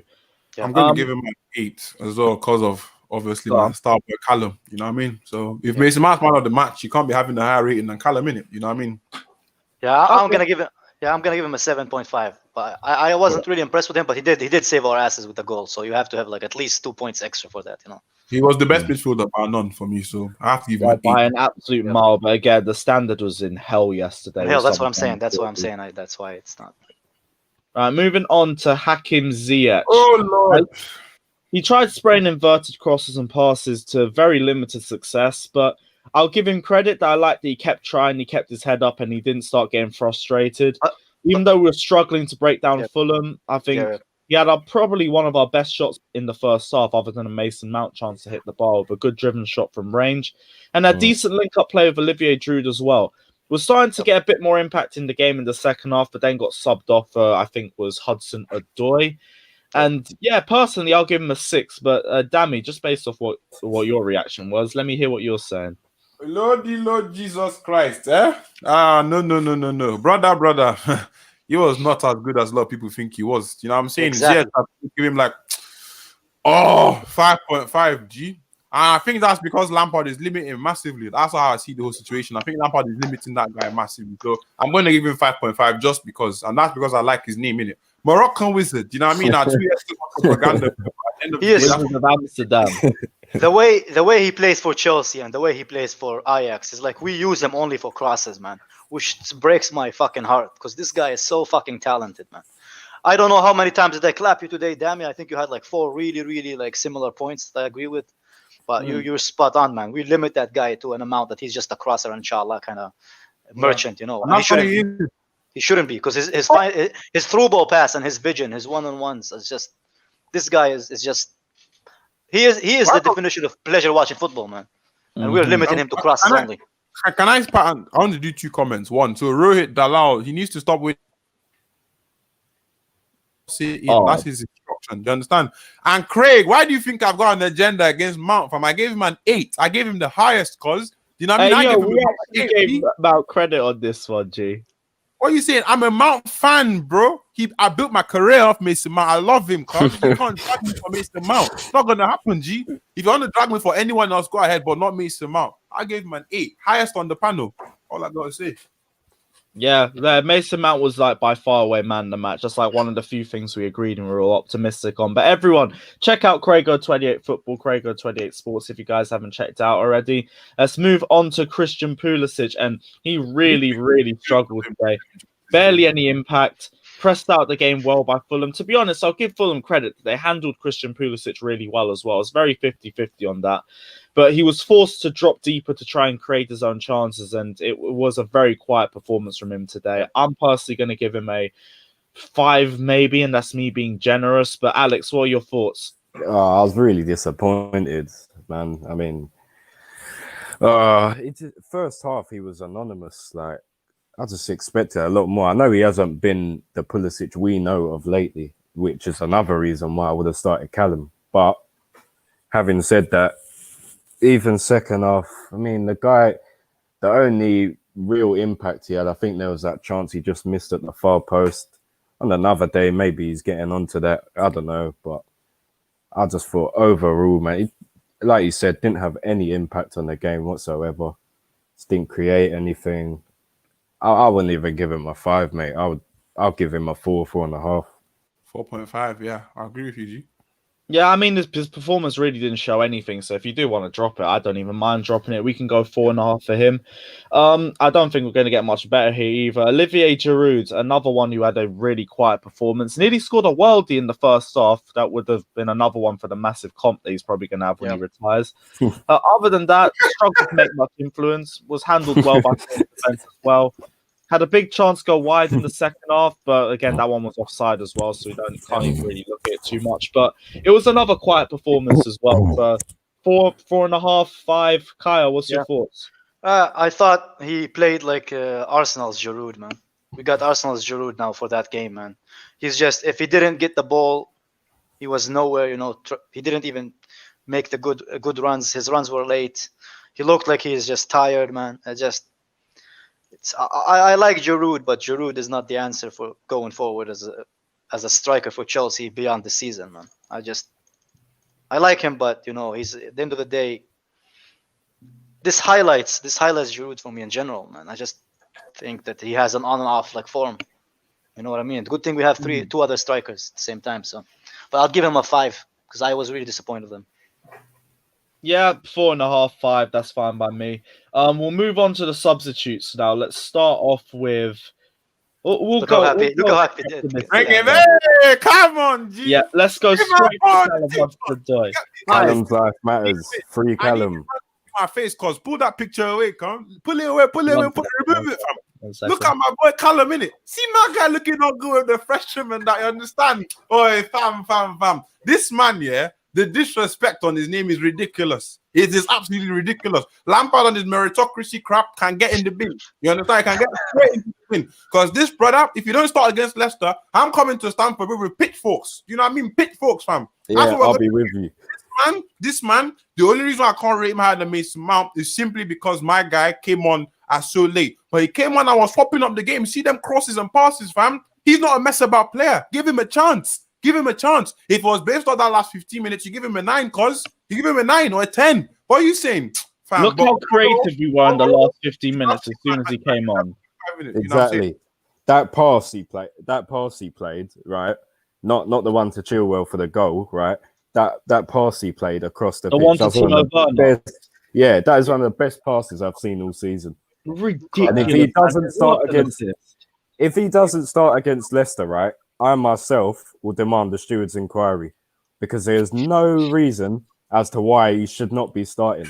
I'm not hearing Pulisic and Ziyech should play instead. No. Callum is to start against Leicester. Yep, exactly that. I think. Are we gonna go 9 then? Or are we gonna go for an 8? I would give him an 8 because he didn't play that much. But if he started and he played this well, I'd give him a 9. Yeah, I was thinking we'll keep it calm. Like, we know how good he was the last 15, and we can speak about that for ages, but it was 15 minutes. So we just hope to God that this guy doesn't get rested again. I literally see no excuse for it at this point, because anyone who didn't play the majority of the game today probably should be playing the majority of the game against Leicester City. There is no reason why that can't be happening. But yeah, we'll go for an 8 for Callum Hudson-Odoi. Tammy Abraham. Next after that, had a header saved.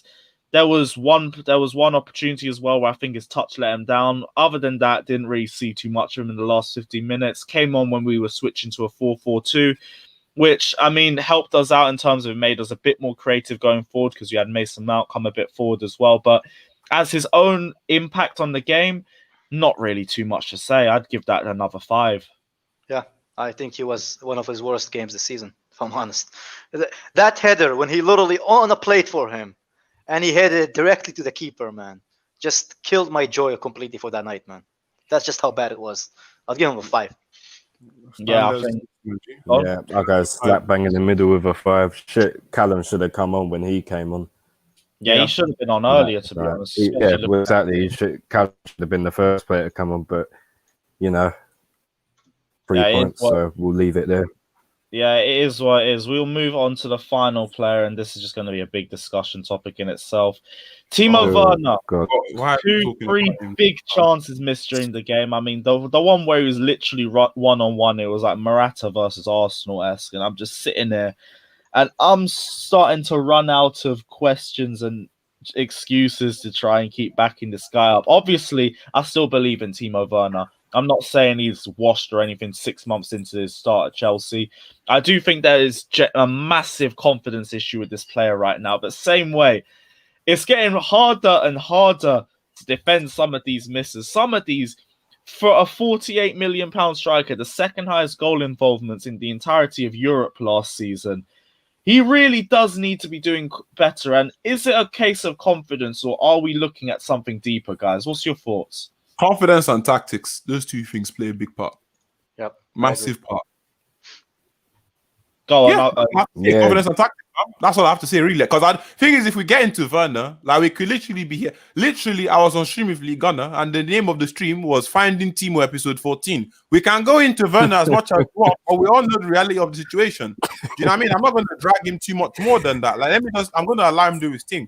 I'm still going to keep. I put out so much propaganda, and I look daft now. But I believe he will come through. But at the end of the day, if you ask what the issue is, he's lacking confidence, and he's been asked to do things that he's never really done properly. Once again, system thing. So tactics and confidence, but with all that being said, with the misses he was doing yesterday, that's a 2 performance, boss. I'm sorry, it's a 2. No, for me, I'd give him a 5. Same thing I give Tammy, because Tammy missed an easier sitter as well. I'm not going to be a hypocrite, man. I'm not going to choose sides, so 5. That's actually the most optimistic rating I've seen for Timo Werner.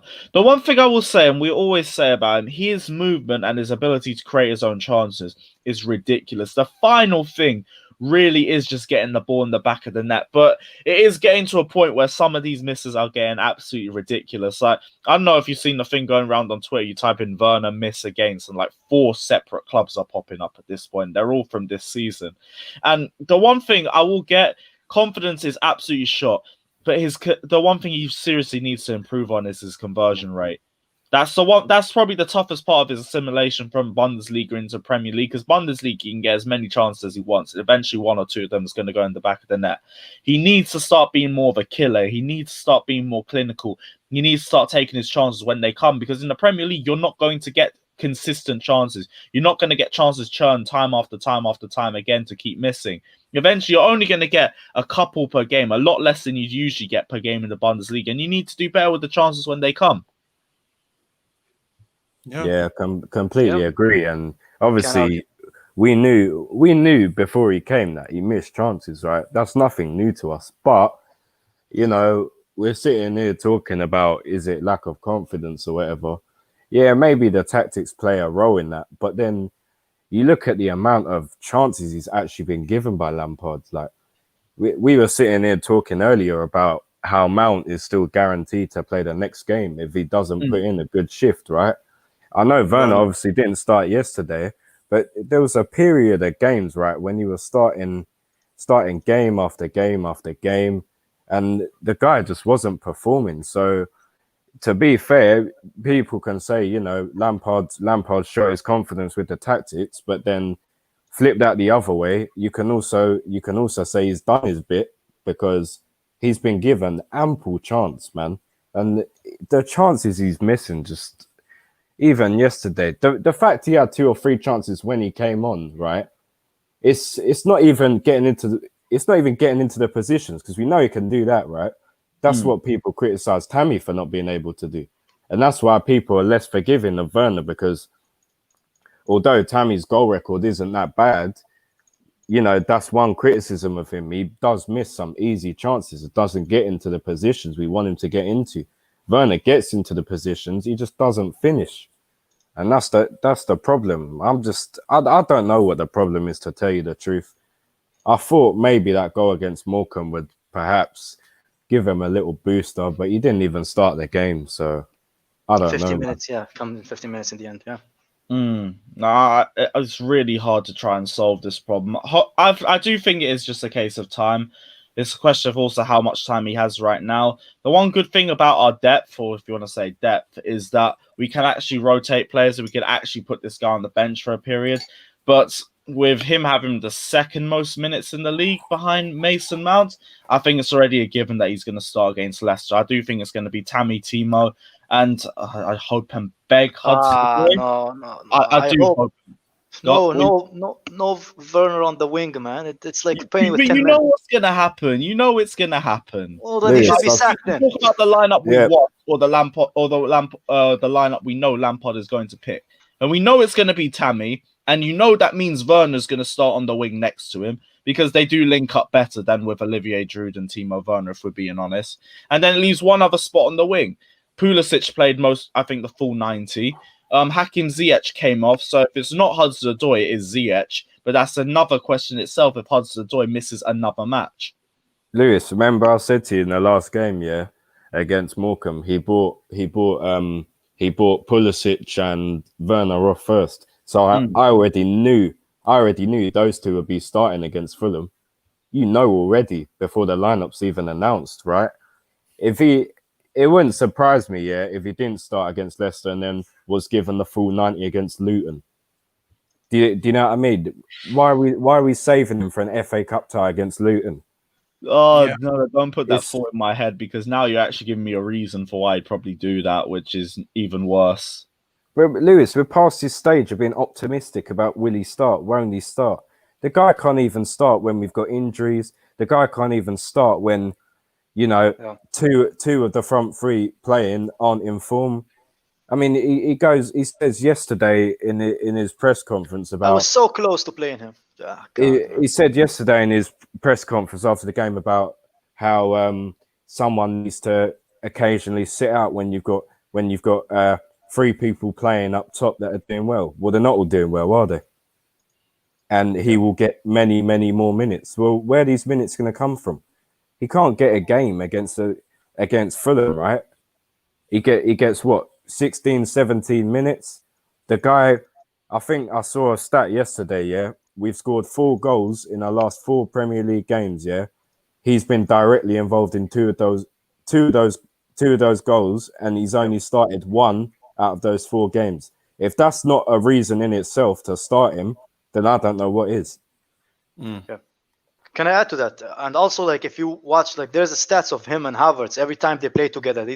Either one of them score an assist, which is a really interesting stat. So again, it goes back to Lampard, man. Does he have too many options that he doesn't know what to choose, or is it just like he doesn't know how to use like those players properly? Honestly, at this point, this window was to Lampard's detriment. If I think about it, it was to his detriment. The transfer window was to his detriment, genuinely speaking. That's what I think. Because he's confused. You know what I mean? He looks confused. There's too much going on. The squad is too big. Too many personalities. Imagine training, maybe it's not up to standard. They're going to be like, bruv, at Leverkusen, that's how they did fit. And you're like, nah, that's not what we did there. Do you know what I mean? There are too many personalities. There's no experience in the backroom stuff. So many issues, fam. But honest to God, I mean, what else can I say? I don't know. I mean, some of the backroom stuff, that's an entire video in itself. We could talk about Courtois, Kepa, and Mendy have all regressed under the new coach Hilario that we've had, who had the second worst save percentage in Premier League history. But that is literally just an entire video in itself. We'd end up going for another hour on this anyway. Guys, I hope you lot have enjoyed this video. We spent ages before we went into player ratings, but that's just the beauty of the content. There was just so much to discuss and so much to go through. Big up everyone on the panel for joining us. Big up Alex. Alex, you got Twitter, right? Because I never really know what at. Nah, man, I deleted Twitter a while ago. I need to get back on it though. Yeah, I was gonna say put something on there so I at least got something to promote with you. Alex, what was your Twitter at before?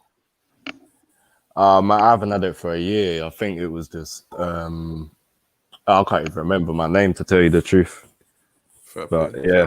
Oh, literally just before we leave, we got a super chat donation. Thanks for the donation. She says, lads, we play Leicester next, who looks much better than Chelsea at the moment. Will top four finish hopes be over if we lose against them?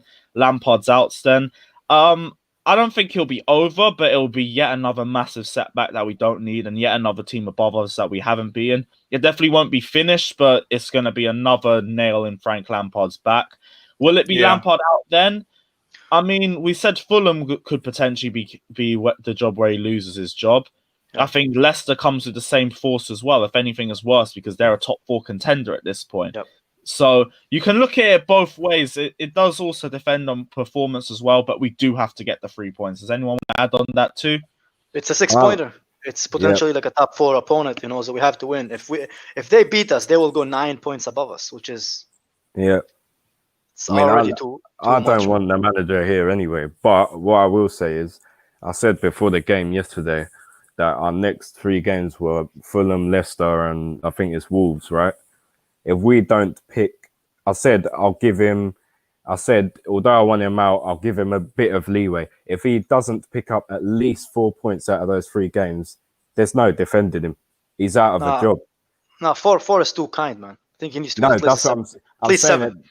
No, that's what I want as well. But I'm saying that's what I think that will be the final nail in the coffin for the board. If the minimum he can get is 4 points, have to beat Fulham, definitely have to beat Wolves.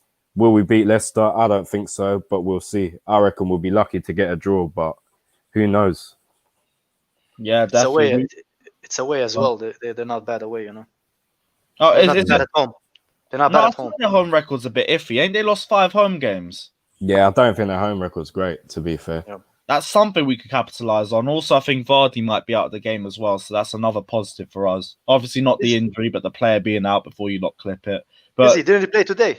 Wait, no, he played yesterday, but he came off with a little niggle. He didn't come off looking all too positive. He looked like there was something up with him. Obviously, we'll have to wait for tomorrow for confirmation. Yeah. But it did look like that's something. No, he plays today. He just played. He played today. He won he just played today. Vardy. He scored. Yeah, Vardy. He just played. They played yesterday. They played straight after we did. No, Fulham, Leicester, and what's it? And Southampton. I think they played. Yeah, they played straight after we did. Did they? But they won. Win. I had it in the background while we were doing the phone in. Yeah. But yeah. I mean, hopefully he's missing for the game, not injured, but hopefully he's missing because that will give us a bit of an advantage. But we're going to delve deeper into Leicester versus Chelsea in the preview that will either come out tonight or tomorrow. I'm chatting to Neil from Beyond the 90, but we're going to get him back on the channel, so you guys check that out. I do hope you guys have enjoyed this stream. If you guys have done so, smash the like and subscribe button. Check out Kayo's channel in the pinned tweet in the comment section below. Click on the title to go onto Dami's channel and check out his channel as well. Guarantee you 2021, that's going to be the big rise of this channel. So check it out and be the ones to say that you were there from the start. Check out Alex, who will probably be back on the channel very soon. I can't really say where to find him, but he'll probably be back on Twitter soon. And until then, guys, take care. Up the Chelsea. Let's hope we smash Leicester. Big up LCFC boy in the comment section as well. We'll be chatting to you very soon. And until then, up the Chelsea.